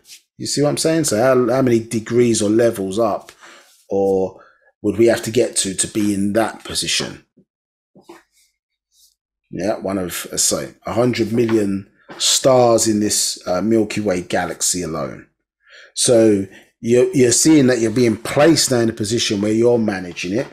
And, what decisions have we treated our bodies, like temples? Are we putting the right things inside of it? You understand? Are we making always the best decisions, for the environment that we're in? I mean, if we could see, because ignorance, they say, is bliss, isn't it? But ignorance also allows us to justify making bad decisions, because you can't always see the impact of those, because they're internal, aren't they? You understand? So if you could see, if you're smoking and you could see the damage, I suppose, that you were doing to your lungs, would you still smoke? Yeah, someone shows you on the screen. You understand? That's sometimes a different impact if you can really see, or eating bad food, or whatever the case may be, or not drinking enough water. Sometimes when you see it, the damage that you're causing internally, maybe you have a different attitude towards it.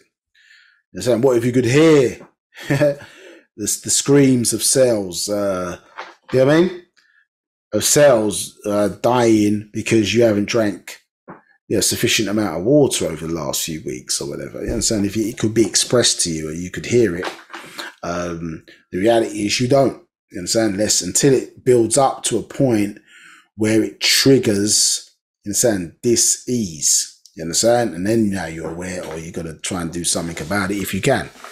You understand? Whatever the issue is. So we haven't got that singular awareness where we sort of understand or tracking everything that's taking place in our body. Understood? Yeah. So, you want to understand in their concept, well, why doesn't God answer everything? Well, you know now, don't you? Because you're not tracking everything that's taking place in your body. You see when the big stuff happens, but it emerges from little stuff, isn't it? Understand? So their God is reactive. You understand? Not necessarily proactive. Reacts to certain things that take place, but proactive in terms of insecurity. You understand? Where the Lord or whatever, or God understands its limitations, and then obviously he's trying to prep. You understand? Trying to prep human beings, obviously, to stay away from things that could potentially be exploited if they had more knowledge. You understand? And potentially may overthrow them. So, as I say, those stories are there for a certain reason, so you understand obviously what's going on, because they're out there and they can cause confusion. So until you get a sense check of what's actually taking place, it kind of will still maybe maintain some control of you if you were raised like that. So you have to put in that work. Others may not do. They may not have had that experience. Some of you do. So it may be that you have to put that work in to be over it and it not over you. 792. This my gospel I recall from my own race and tribe of United Nawapian Nation Yamasi Aboriginals of this planet, the first world people. And so obviously that's how long this was written. That's how long ago, this was written. 793. And we as Nagaru Negroids are the exact same feminine mother goddesses. 794. Basically, scientifically, genetically, all individual species and races of individuals on this planet called Earth and elsewhere. Just log this out. Bear with me.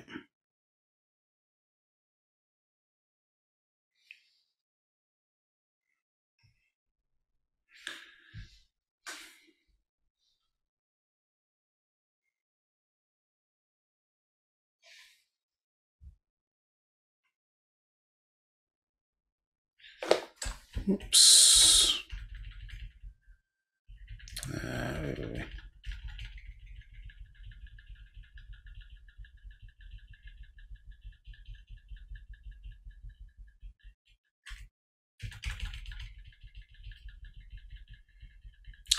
So we'll get there in a sec.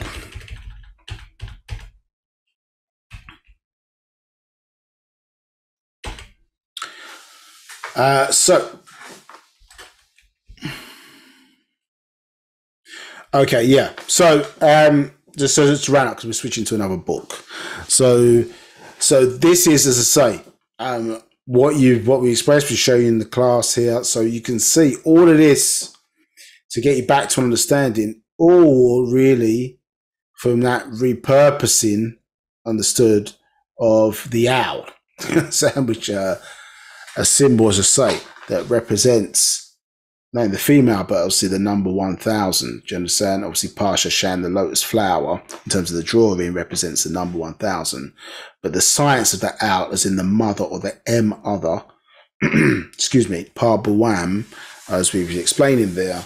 And even when you look at Pa, just looking at the spelling of it in English, you've got the B in there, you've got the M, and you've got you've got the B in there, you've got the W, and you've got the M in there. Do you understand? So the way this kind of flows, and you can see these patterns, even when somebody tries to steal and repurpose it, you understand? The truth, yeah, is still in there. It maybe sometimes be covered by lies, but once you uncover it, yeah, because when you talk about the word lie, obviously it covers over something because it has two meanings. You say lie, not telling the truth, but lie is to lie over or to cover something, isn't it? So, so once you uncover, yeah, that which you're trying to hide, then the truth is always going to be there. Do you understand? Because that connection is there. The issue is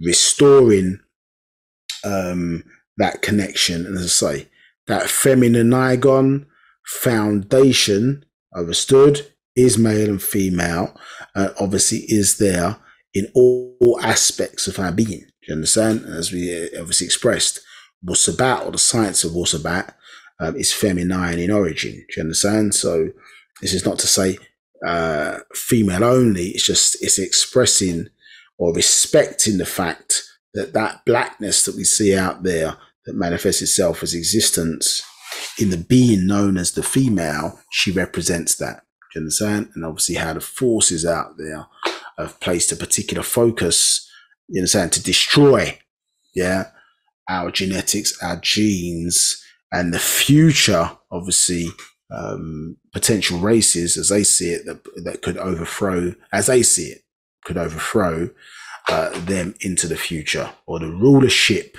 you understand, would change. But, you know, their ancestors put a time limit on their existence, you understand, these hybrids, and that's what your 6,000 year clock, which was placed within their genes or their telomerase, and how they are seeking, nothing to do with us. They're seeking to wipe them out in that context. Our job is really to stay out of the way. So back to where we were, I think it's final slide, I think, for this section. So back to the proof. So it says 227. So back to the proof, yeah, for those who are tracking sources, we're in a different book. Yeah, so 227 says, if you, my Kharadu children, get nothing else from my time with you, get the importance of your Yakhasat genes to protect our future as a divine race, the Nawep Mukwanu, supreme beings. 228, Wunawap is what? Future, destiny, purpose, and guidance. Yeah. 229, the nature of is the rule of is the purpose, of is the cause, for is the direction, for.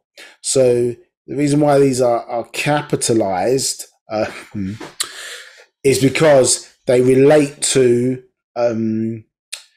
these rules, you understand, in nature that we have to obviously relearn, you understand? So they have laws, more so Panatharu or us, we have rules, you understand, which are obviously absolute within natural nature, do you understand? So you have the rules of is of R, do you understand? And obviously we've gone through that in previous sessions in some detail, so check out the previous parts for this unless there's any questions for us to go through it in more detail. But of, you understand, is purpose, you understand? So yeah, the rule of is of R and R of is, do you understand? So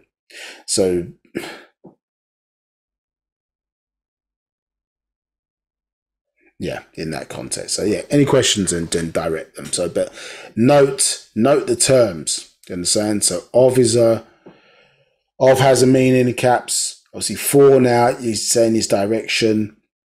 You've got is, yeah, in that context, and you got are. These are shown in certain scrolls with capital letters. In fact, let me try and see if we can find what we went through just previously, just as a quick reminder, if it helps. Let me just see. Maybe avert your eyes if when I scan through this. Just so it makes some sense to.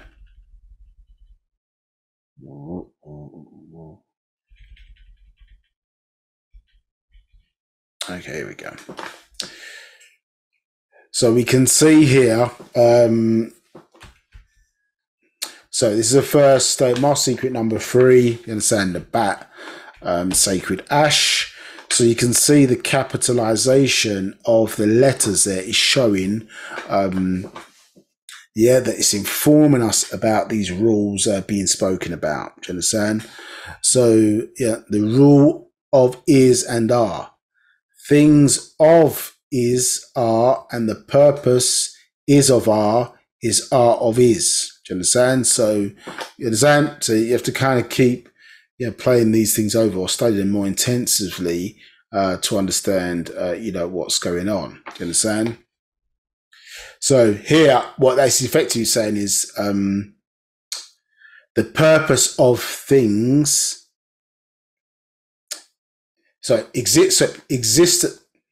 Things are the purpose of existence, and existence is the purpose of things. You understand? Which is basically what Wu-Sabat is saying. Yeah. So things is the purpose of existence, and existence is the purpose of things. This is what this is basically saying. It's saying the purpose is of are of is. Yeah. So if you don't accept that explanation, well, if you read here, so from number, let's quickly maybe go from 1 likum I mumra najem kharadu shalel wunwap or Wu-Sabat.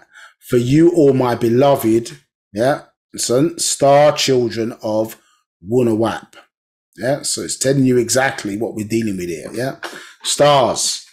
Yeah, which is your ancestors above the Natharu. That's your ancestors, stars. Yeah, suns. We all live by Sadatat, rules of natural nature, yet others live by laws. Yeah, and it gives you the breakdown of the Torah here, obviously Strong's 8451, which means law. Yeah. But in Greek, isn't it, that word law is nomos. Yeah, I think it's so my biblical quotes, because we don't get a lot of biblical questions. But if you remember, it says, Jesus said, is it not written in your law? Is it John 8? John 10:34, I think it is. Yeah. Is it not written in your law that I said, ye are gods? Understood? And the master teacher in that video we were watching said, oh, well, the word for law is nomos, which is the name of the reptilian beings who the Dogon claim, are the extraterrestrials that visited them and taught them, about star maps and certain things of that nature. Do you understand? But the word nomos is law. Do you understand? So you say, is it not written in your law that I said, which is relating to a quote in Psalms 82, isn't it? Yeah. Psalm chapter 82. Obviously read from verse 1 down to 9, but it's saying I said ye are gods is a quote from Psalms 82. Now, because the word law or nomos, what's that saying there? Well, it's saying, really, if you really understand the hidden meaning behind it, it's saying in those genetics, you're gods. Yeah, because when you tie it back into the Jews with the hand at the end, you understand, with the yod, how they read the Torah, you understand, going back to that black dot is showing literally there in the genes. So in the DNA, is written who you are, or who we are. It's written, you understand? Even though that's their book talking about them, but it's talking about the science of it. Your gods or your supreme beings by way of the connection, what's written, what was programmed into you. Understood? This is what it's talking about here. I'm talking back to the black dot origins, etc. And what's the proof of that? Well, it's the correlation journey that you see. And so you were ridiculed for the very things in this society that nature gifted you with. You understand? And The fact of the matter is you haven't realized that, well, yeah, you think the absence of God, whereas our God is not absence. You can feel God's presence, if you need to use that terminology. But when you walk out, you feel the sun on your skin. Yeah, God was in your house if you had, that gave you life, i.e. your mother and your father, if you had, even if they wasn't good people. You understand? Yeah, you wouldn't be here if it wasn't for them. Now, in your Bible, in their Bible, was their gods doing good things? No, they was. Most of the time they wasn't. Let's be honest. You see what I'm saying? But according to their religious belief, you understand, if God didn't create them, they wouldn't be here. Well, what's the reality of that story? A story unproven, by the way. But in our story, excuse me, yeah, who gave you life, yeah, why you're here, and then you, if you've got children, you gave others life. Are those things respected? Yes, and sometimes the kids are absolutely grateful, and sometimes they're not grateful. You understand? Because maybe you didn't give them the Disney style, family life or setup, yeah, for whatever reason, and so you can be hated for that. You understand? So, but does it mean that you're not their creator? But are you respected for that? Someone wins some award. Let's say you helped. It's funny, you see some of these, basketball players or whatever the case may be, or I don't know, whatever sport it is, and the person says, "Thank God." But was it, well, who is the God? Because did God drive you to practice? Do you understand? Did God sort of sacrifice and buy you the kit that you needed? Do you understand?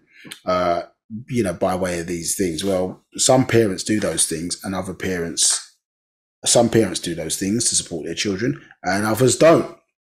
You understand? And some parents, as a result of their action, have created people who have gone on to have great success as direct of their intervention. And some children have gone on to have great success in result to the opposition of going against maybe how their parents raised them or did nothing to raise them. Do you understand? Which has obviously provided them with fuel. So certain times that black dot for you, understand, is those parents. Understand? And so we must get back or be more grounded, I suppose, in the reality of who we are as it means to us, because that's real. What they teach is myth and lies. Understand? In that regard. But let's go back to this so we don't get too confused. 2, and the most tawuba, blessed rules of natural nature are of kawanan, existence by which we live. 3, the sadadat, shalel kawanan, rules of existence are the rules of what? Being, becoming, became. Yeah, so this is the rules of existence. So number 1, rules of existence. What is it? Being, becoming, became. Yeah. All with ing at the end, and then became is obviously innate. Excuse me. Doesn't mean, I suppose, growth stops, but you've fulfilled, or you understand, you fulfilled that purpose, at least for that round of the journey. Do you understand? Like, obviously, apple starts off as a seed. You see what I'm saying? And then it grows into an apple.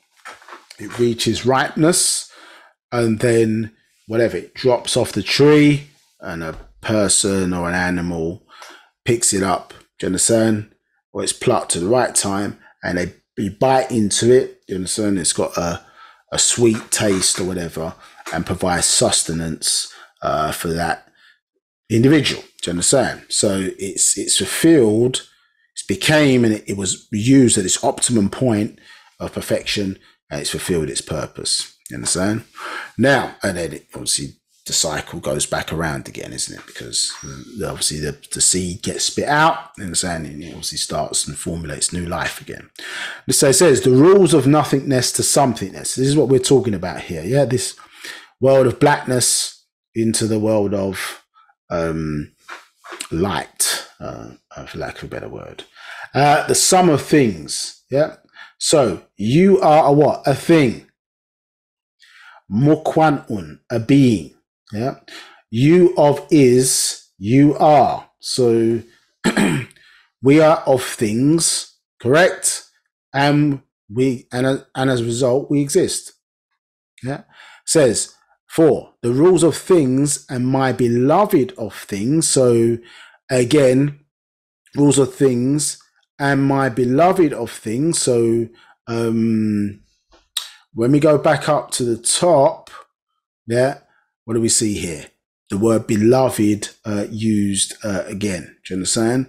And here we see that there's the term beloved here. You see it in the language as mumra. Yeah. And really, this is where they get, although there's no direct linguistical connection, but it's where the term more comes from as it relates to us. Yeah, it's come from this term mumra, which, as you know, was repurposed for a negative character in, I think, one cartoon or whatever called the Thundercats. Now, you see how they try to plant seeds in you as children, where they're using, you know, words and sounds or whatever, which directly relate to positive things in our ancestry, but they try to spin it and make it negative. Do you understand? Or something to be opposed to. Understood? Yeah, because remember, the blackness in his world is bad, it's negative, it's evil.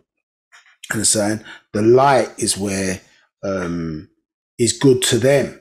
You understand? But light blinds. And the light of this world burns them. You understand? But they still want to give the propagation that's positive. The fire burns them. Let's be honest, they're not equipped to withstand the fire of the sun or the light of the sun.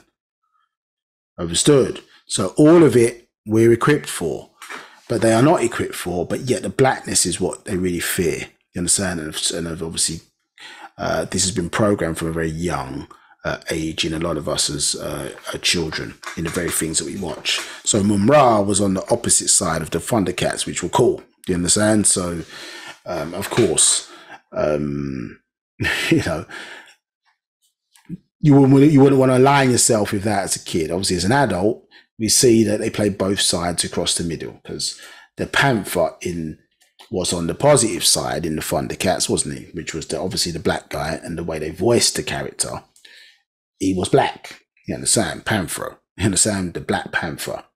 Understood? Yeah, the real true king of the jungle, because lions don't live in jungles. Understood? So these are kind of subliminal things that they play in your mind as children, and then when somebody comes now to present the real story, this is why we get confused. Yeah, because we haven't gone back through the spiritual battle of battling all these things in our subconscious, which are sitting there, and they trigger themselves from time to time and become blockages for us getting the actual facts. Now, the rules of nothingness to somethingness, to some of things. You are a thing. Mukwanun, a being. You of is. Yeah. You are. Yeah. 4. The rules of things and my beloved of things are what? Are the exact same. So, listen again. The rules of things and my beloved of things are the exact same. So, we are things, you understand? And we also are the rules. We're expression of those rules. We are manifestation of those rules. Because why? Because all things and a thing is all existence, and existence is all things. So as we expressed to you before, you are, you understand? You are all. Yeah, or the all in all. So you have the same, whatever, you're the same characteristics. The link is the same. And there's no outside of it. Yeah, the origin of what they want to call divinity, you understand? creator. Yeah, all of the attributes there relate back to us. Yeah, in that context. But have you accepted the realization of that? You know, the reality is for most, it's even if you say it to a person, it's still words because something in there is blocking the programming. That's why, you understand? That's why falsehood is there. I suppose as a reminder for those who read it or say it every day or whatever. Maybe it sinks in. Maybe the realization of it sinks in. Maybe we start to act upon it. And maybe that's where the real power then starts to kick in, when it's truly realized, when it's truly accepted, you truly become part. Because how can one be what is more powerful than all power? You understand? There's nothing more powerful than all power existing everywhere. Yeah, we become weaker when we're in opposition to that idea. Yeah, so it's saying here, well, a thing and all things is exactly the same. So yes, when you look at ourselves, when you look at us, when you look at the wider environment we're in, we have the same characteristics. Do you understand? And as we expressed earlier, when you donated one of your sperm to produce your child, that it contained the whole, at least a snapshot of the whole of you. Yeah, which you donated to form this new being or new universe. Yeah, it contained the whole of you. Understand? In terms of that smaller level. So in these things, and that's the science of the egg, or the mystery of the egg, and obviously in correlation with the cell. Yeah, that it contained all of the things necessary. Yeah, as the Master expressed, it contained all of the things necessary for growth. This is the wonder of the egg. Yeah, or the first cell. It contained all the science of what was contained within it is secret. I think it's in the book, the Stargate, or actual facts of Stargate. So check that out for people who want more information. But the egg or atom, it's saying, contain all things necessary, all of the ingredients necessary for growth. Everything. That was a mystery. What did it contain? How did they know what it was needed? So on and so forth. This is the science. But here the Master expressing, well, here these rules, a thing and all things in the same are the same. Yeah, existence is all, and existence is all things, as you say. I'm part of all, and all is. Yeah, I'm one with all is one with me, and part of all, and all is part of me. This is what we say, isn't it, in the affirmation? 5. The rule of is and are. The things of is are, and the purpose is of are of is. You understand? So we just explained that, yeah? So purpose, things, yeah, and obviously this is saying are, like to exist, you understand, or to be. Understood? In that regard. So things, yeah, things are the purpose of, things are the purpose of existence. Existence is the purpose of things. You understand? The 6, the true and only purpose of is existence as a material thing or shachas, person, being.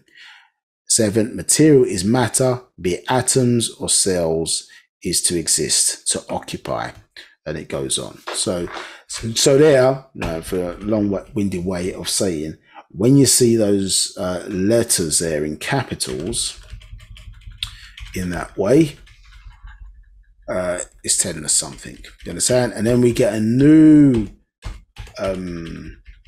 word in capitals to those sets of rules, which is the word for. So it means direction, isn't it? Yeah. So now, yeah, look at this. Okay, the nature of is the rule. Of is what? Purpose. So we understand of is the cause. Yeah.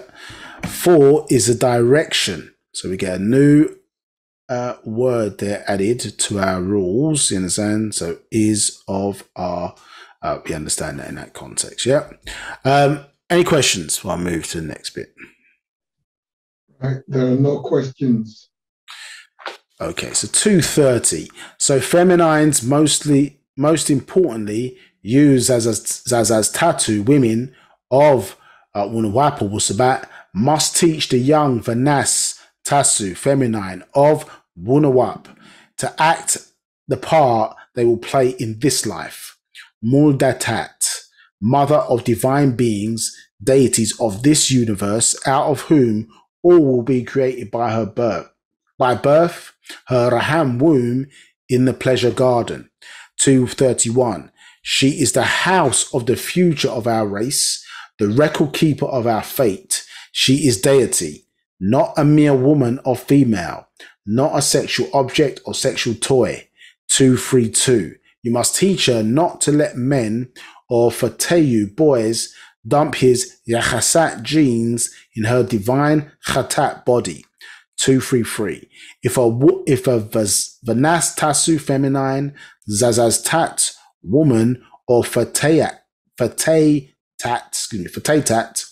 girl allows her Khatat body to become a dumping ground for Ayashu males or females, she should not expect to be respected. Yeah, so obviously in this society now, they got names for it, innit? Oh, you're slut shaming and blah, blah, blah, blah. Now, obviously, yeah, and as we said, the vibration out there is to, is that ratchetness, I think the slang for it isn't ratchetness, is projected as being cool or okay kind of behavior. It's not being called out. You understand? If it is being called out, people say, well, that's slut shaming, blah, blah, blah, blah. But this is, you know, the consequences when you have overstanding or under into overstanding, and why our cultural things are set up is because of the consequences that obviously we're seeking to prevent. You understand? And trying to program our future ahead. This is what you should have recognized from, you understand, these last series or parts from the proof, that we need to change and program our future ahead. You understand? Because we understand, listen, we may have not done all the right things or made all the right decisions. Some of you may be, maybe a lot purer, but the majority of us are not. You understand? Including, you understand, us who teach, whatever. You understand? It doesn't mean that one's perfect. You're seeking perfection. You're striving for perfection. Understood? But the changes that we make in mentality, in behavior, so on and so forth now, and what we teach the children, we're programming ahead. You understand? We're programming forward. Yeah, we have to think, obviously, at least minimum in the context of the next 24,000 years, but more acutely for the next 400 years of what we want to produce. You understand? We've been far too reactive because we've obviously had not only been under the cosh as victims of racism, but many have obviously come from poverty, you know, a poverty mindset and so on and so forth, which Wu-Sabat is seeking to restructure our minds, understood, to recognize obviously our supreme power that is within us to correct this situation that we obviously have people find ourselves in, and you may find yourself in individually. So, yeah, and to say, now the stripper is the new superhero for women, and the drug dealer is a new superhero for men. You understand? According to the television. You understand? According to certain types of media. But the question is, who's funding it? You understand? Who is making money off of our pain? Yeah? Who's making money off of our pain? Who's funding the release of that? Yeah, this is the key, because both of them are come up stories if you're a stripper or you're a drug dealer, whatever. But who's making money off our pain? Who's making money off of, who's funding it? So as I say, you know, it's not just a case of taking out the delivery mechanism, i.e. the shooter. You have to take out who's giving the orders.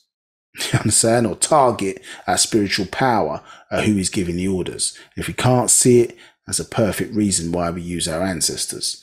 You understand? For protection, because within the spiritual or the etheric world, well, where's the hiding place?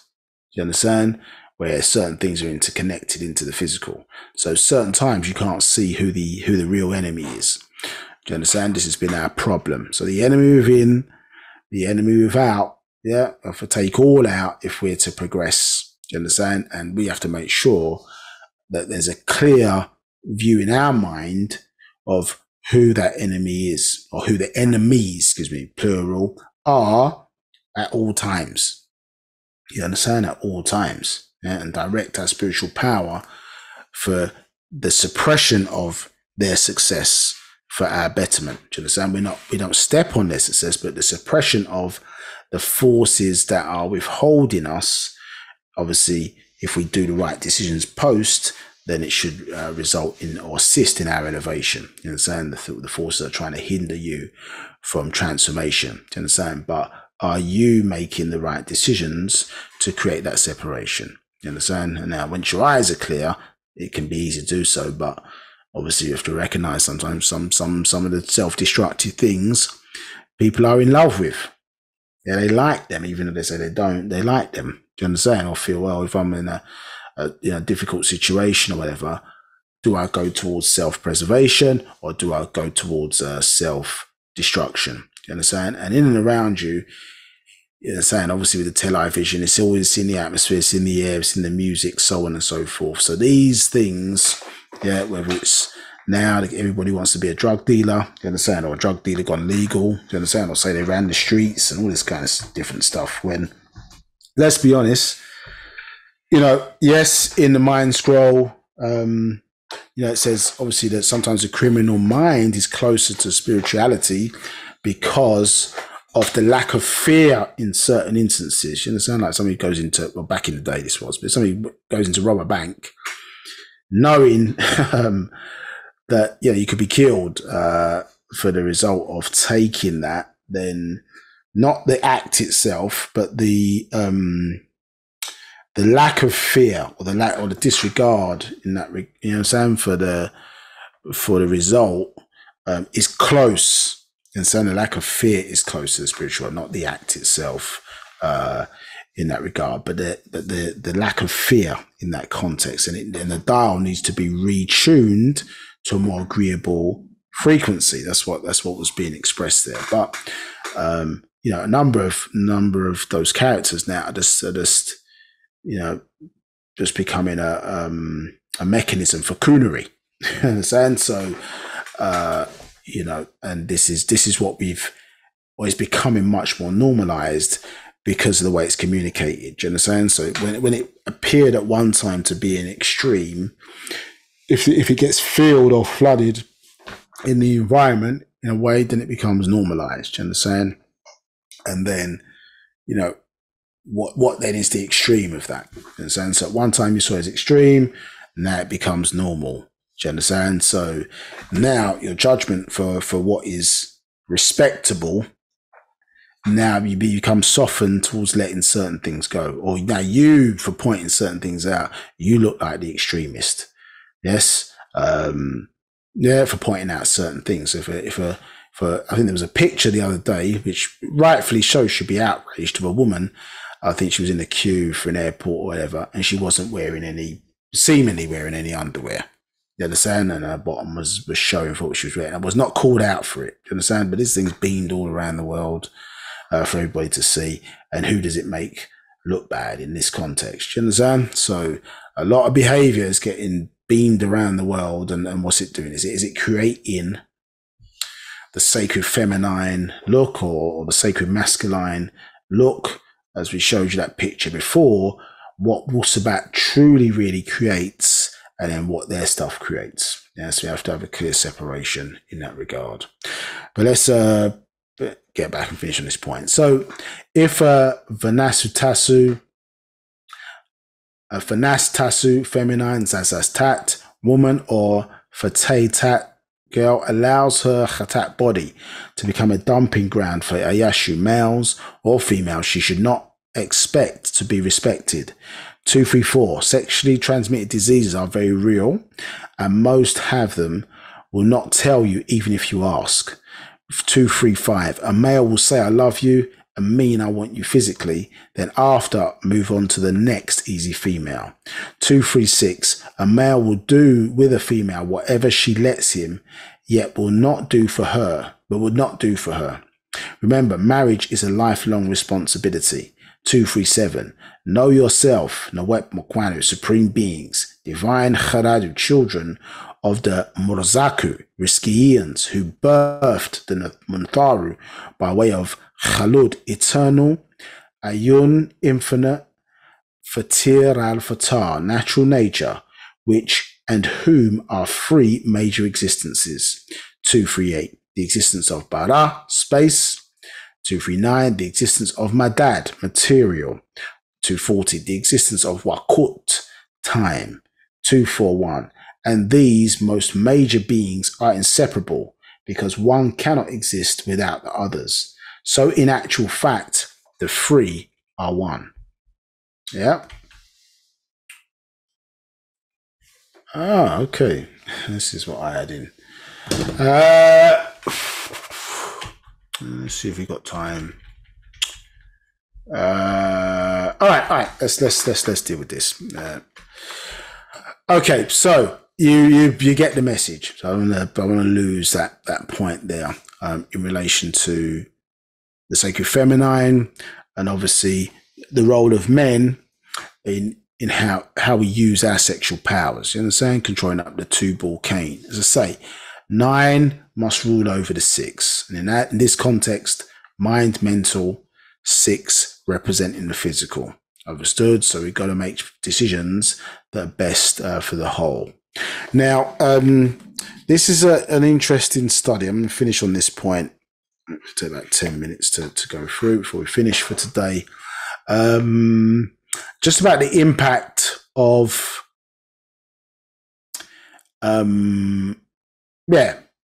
past lives and their impact on future lives. And so now, obviously, it's got the story of risk, and they put a question mark there. So I'm going to take that as how we need to take it. It's a question. You understand? So look beyond. You understand what's being expressed. It is being shown at the time with the Anunnaki element to it. You understand? But as I say, take from it what you got. It's an interesting observation. So this is study 27. 9 steps to salvation. And quote first on the Holy Tablet. So Holy Tablet, chapter 1, tablet 4, verses 16 to 17. It says 16. The energy field on risk was starting to increase and the whole was starting to lose its color. 17. So the Riskians needed to build a protection, a dome of gold dust to protect the planet from the damaging ultraviolet rays. Gold reflects the sun's rays. Pure gold can easily be beaten or hammered into a thickness of 0.000005 inches and 1.202 ounces, or simply thinner than paper, and can be stretched for more than 60 miles long. It can be made thinner than any other metal. This is one of the reasons why gold is a very precious metal and is greatly valued by humans today. So let's get into the story. So remember, this was dealing with an attack that took place, obviously, on that planet, and gold was needed to shore up the atmosphere to protect them from the harmful UV rays from the 3 suns, not the singular sun, of Razak or Risk, which is a Sirius star constellation, is the bridge between the 18th galaxy, which we are in, and the 19th galaxy, which Risk, as the 8th planet within that galaxy, resides within. Now, so it all happened in the City of Stones. The story of Risk, it all happened in the City of Stones. It had known other names in the past before the birth of this planet 17,250,000 years ago. So this version of Earth. On the planet Risk in Yaanuwn, before its 3 suns turned and plague-ridden, before its 8 moons darkened and its ozone completely opened in its sky, its 3 continents at war. Many crafts took to the skies, seeking other stars.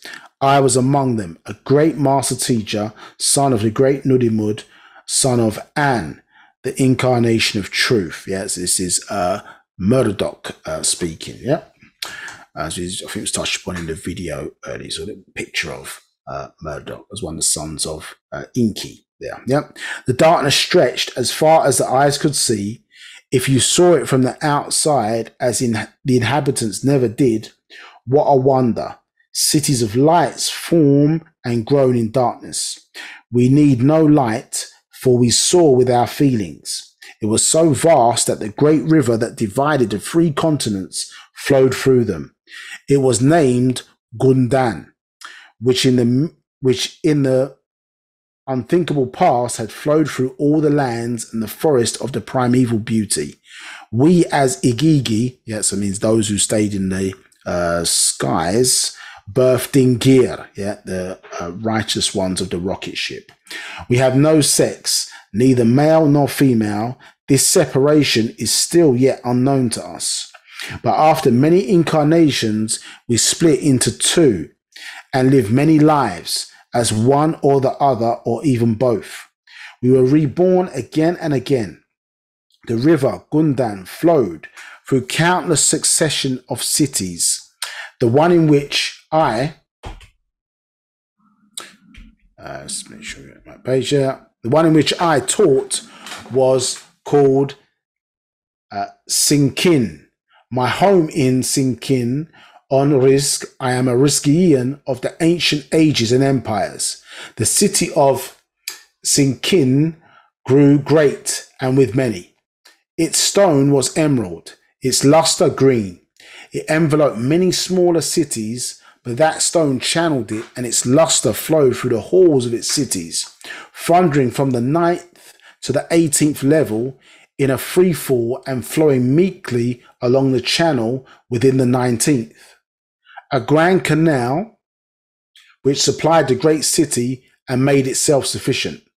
The suns came from the outside, but it was so changed and channeled that no one remembered that this was so.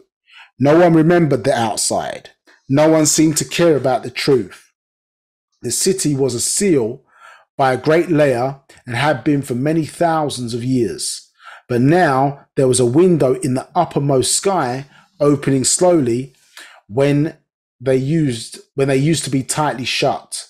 The Rizqians feared the sun, for popular rumor held that the suns were a source of vile radiations, unhealthful,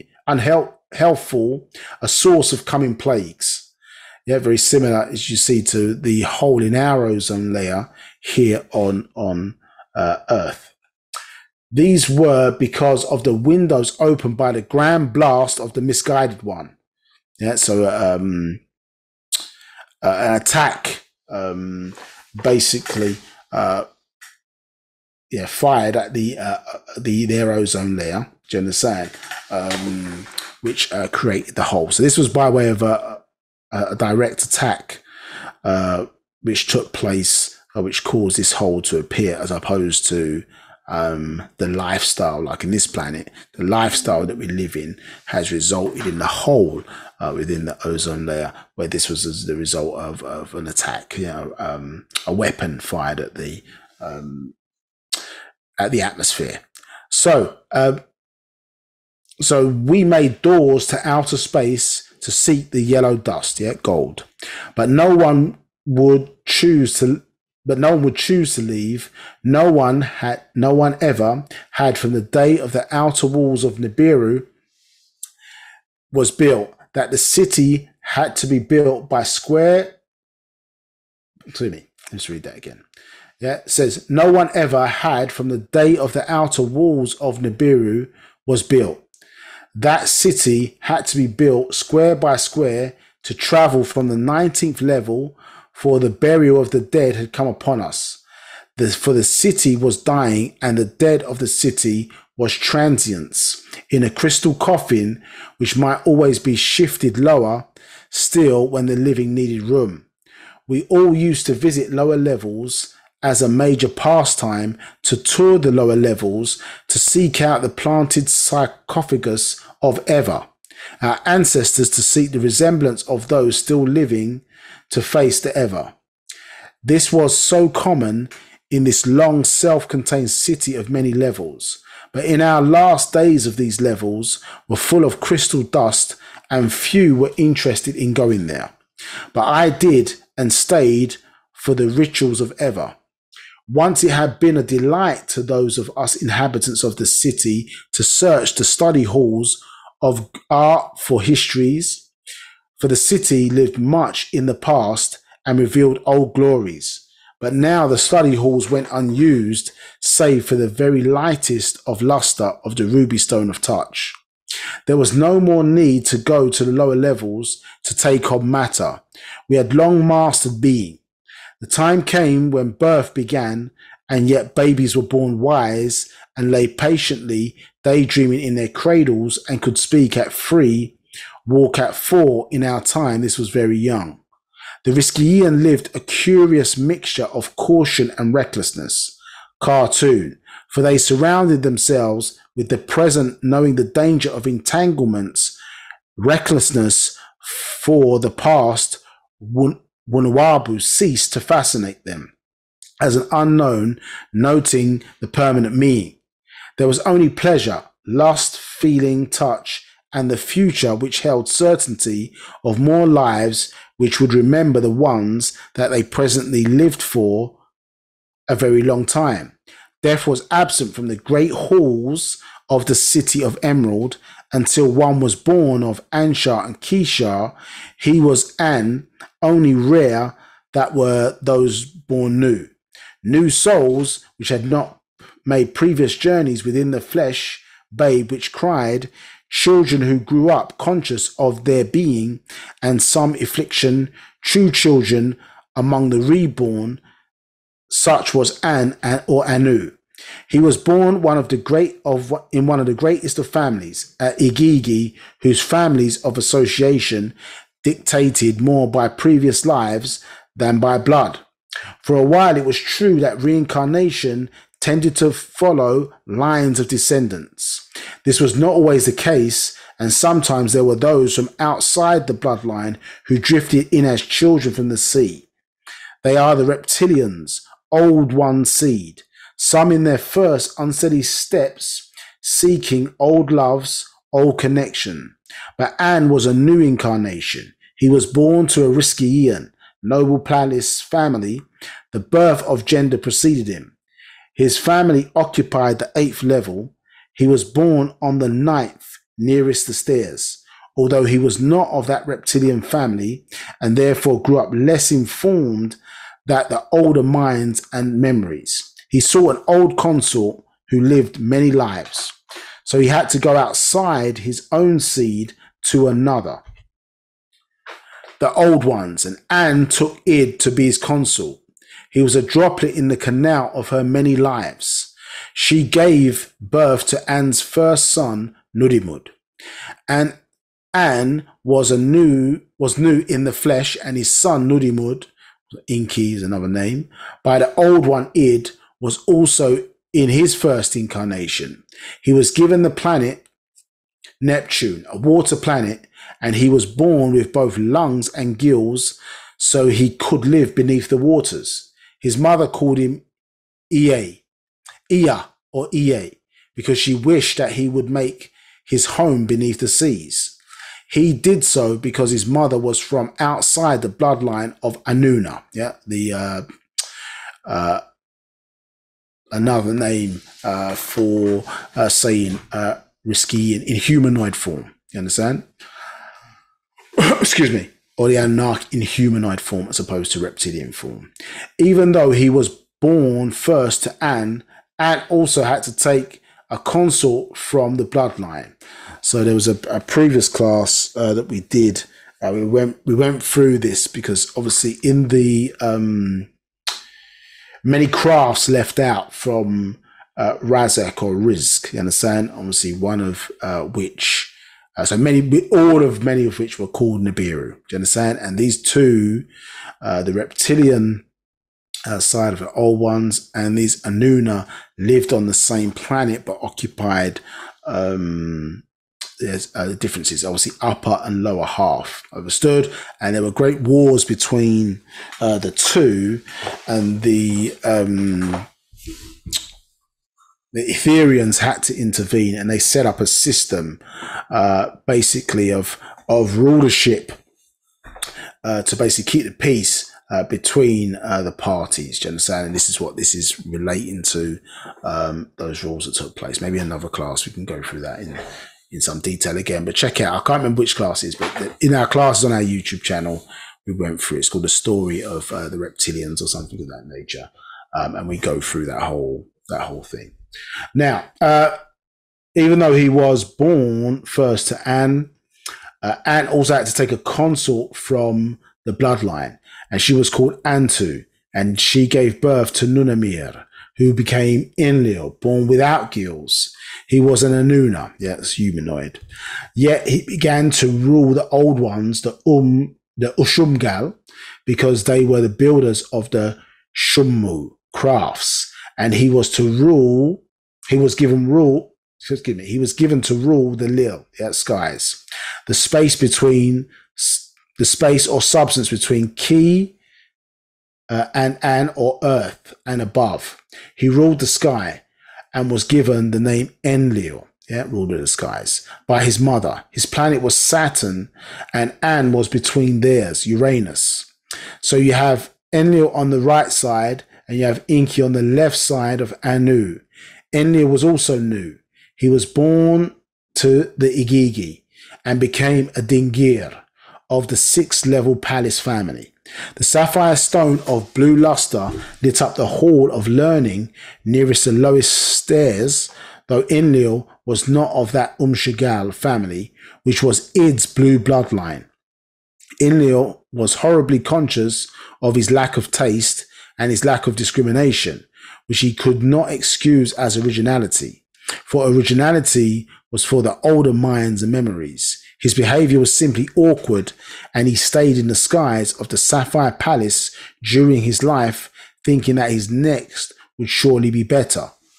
With all in fear to travel, Inki's mother had a great craft built for him, a Mimgurgur, with much power and many Mies. So Mies are Emmys.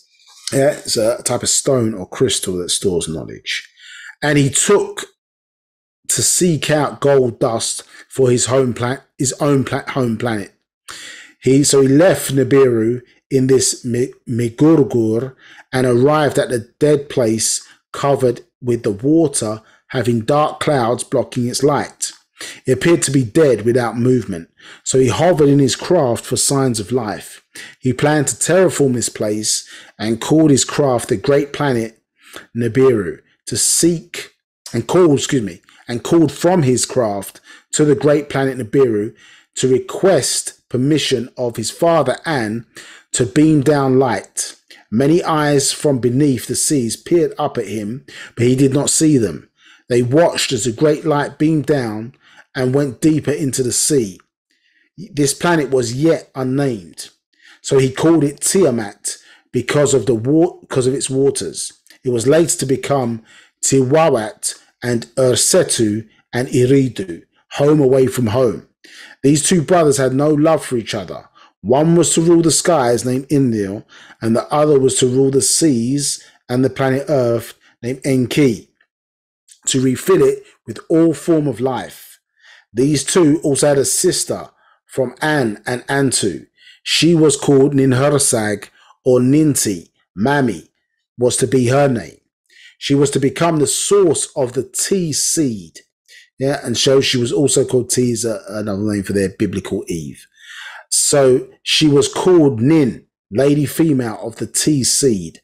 They both loved her and chose to work with Nudimud or Inki in his plan to terraform this once alive but now dead planet.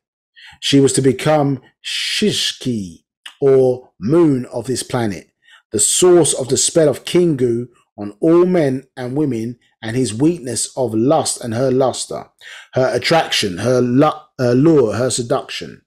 Yet they both needed a son from their bloodline, Enlil's red bloodline and Inki's blue blood. So they took their own sister, and not before many tries on the part of Inki without success. But in time she had a son, Murdoch, and Enlil had a son, Ninhurta. The head of the Shumgal was Zuen, the disagreeable one. The Emerald City and the Sapphire City and the Ruby City were all neighbors as Onyx City, and the palace and its inevitable that these four houses mixed upon occasion of anniversaries. These times Inky's torment when he was a child, when his native and real childhood was exposed to outsiders, they became a torment of a different kind. Excuse me. They became of a different kind. Let's just make sure. Right page. Torment of a different kind at his mixed blood. Yeah, so he wasn't a pure seed Inky like Enlil. He wasn't pure Anuna because he was mixed with reptilian and also a little bit of Teros as well. So if you look at the extraterrestrial calendar, an old extraterrestrial calendar, maybe difficult to get hold of now. Excuse me. It shows you obviously the bloodline, the Anunnaki, and for the majority, all of them they're showing their skin as very dark skin. Yeah, so dark kind of brown color, and then when you get to Inky, it's more of a copper tone skin color, reflecting the fact that he was mixed.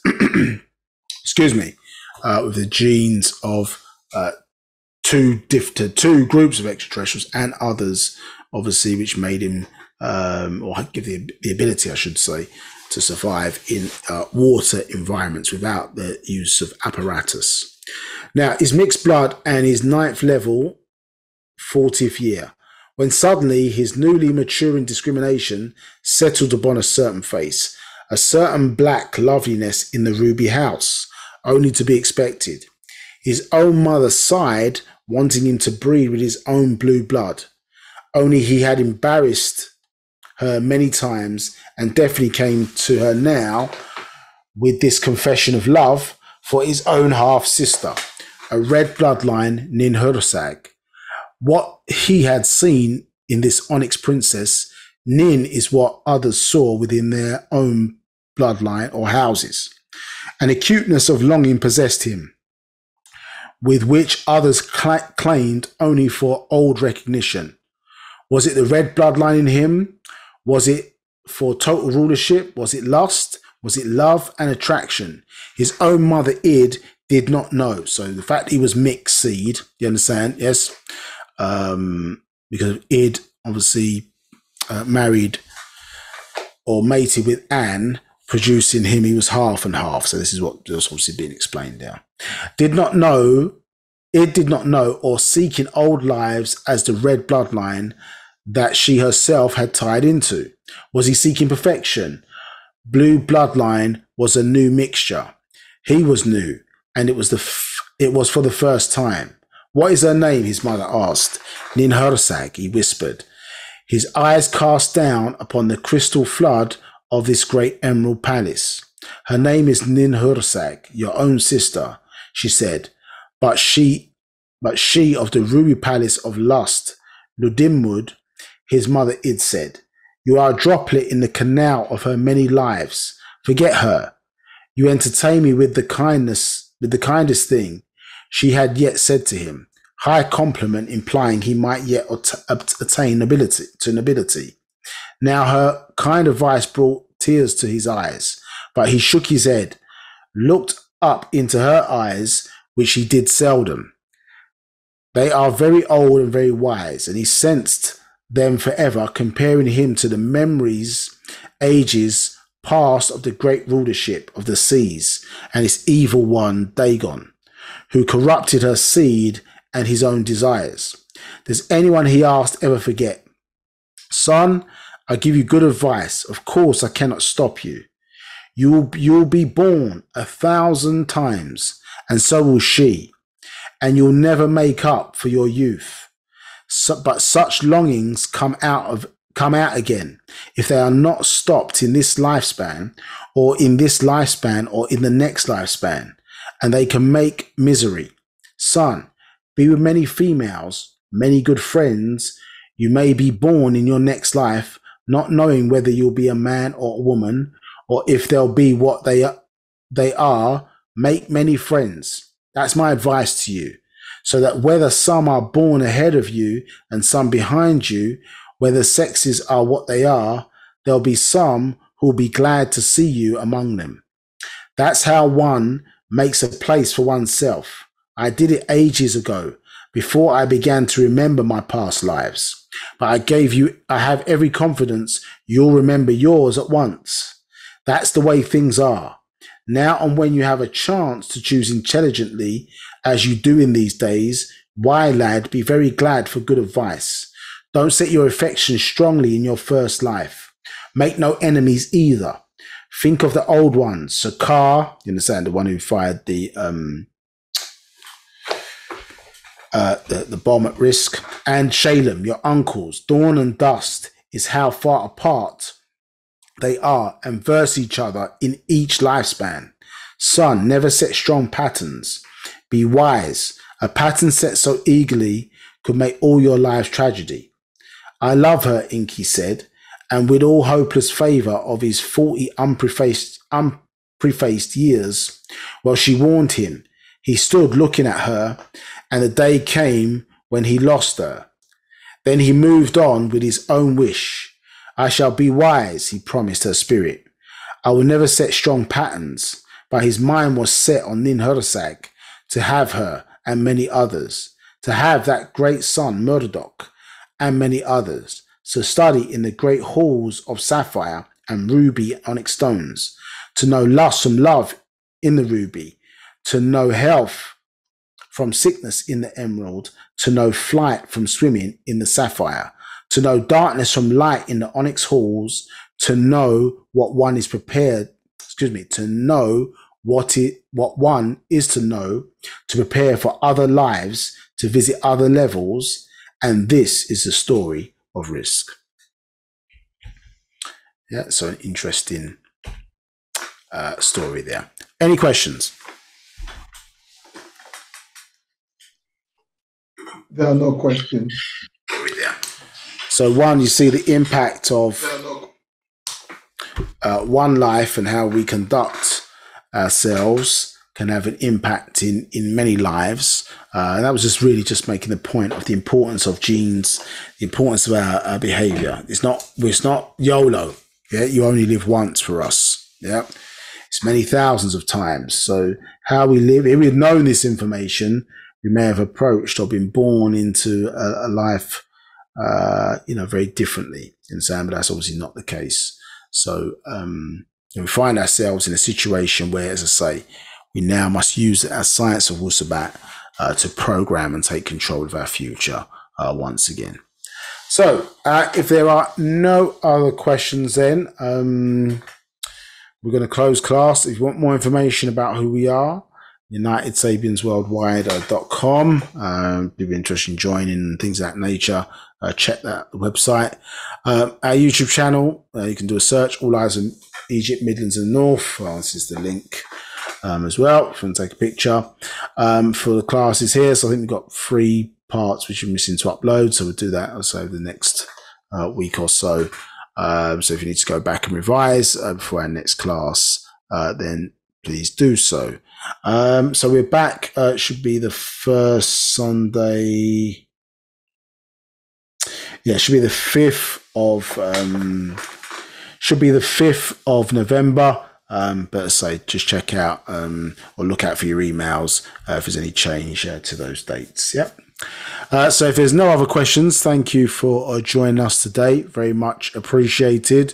And we will see you in a few weeks' time with the next part. So check out the YouTube channel or the Facebook page just to refresh yourself on some of the other classes and parts that we've done. Okay, take care all. We'll see you soon.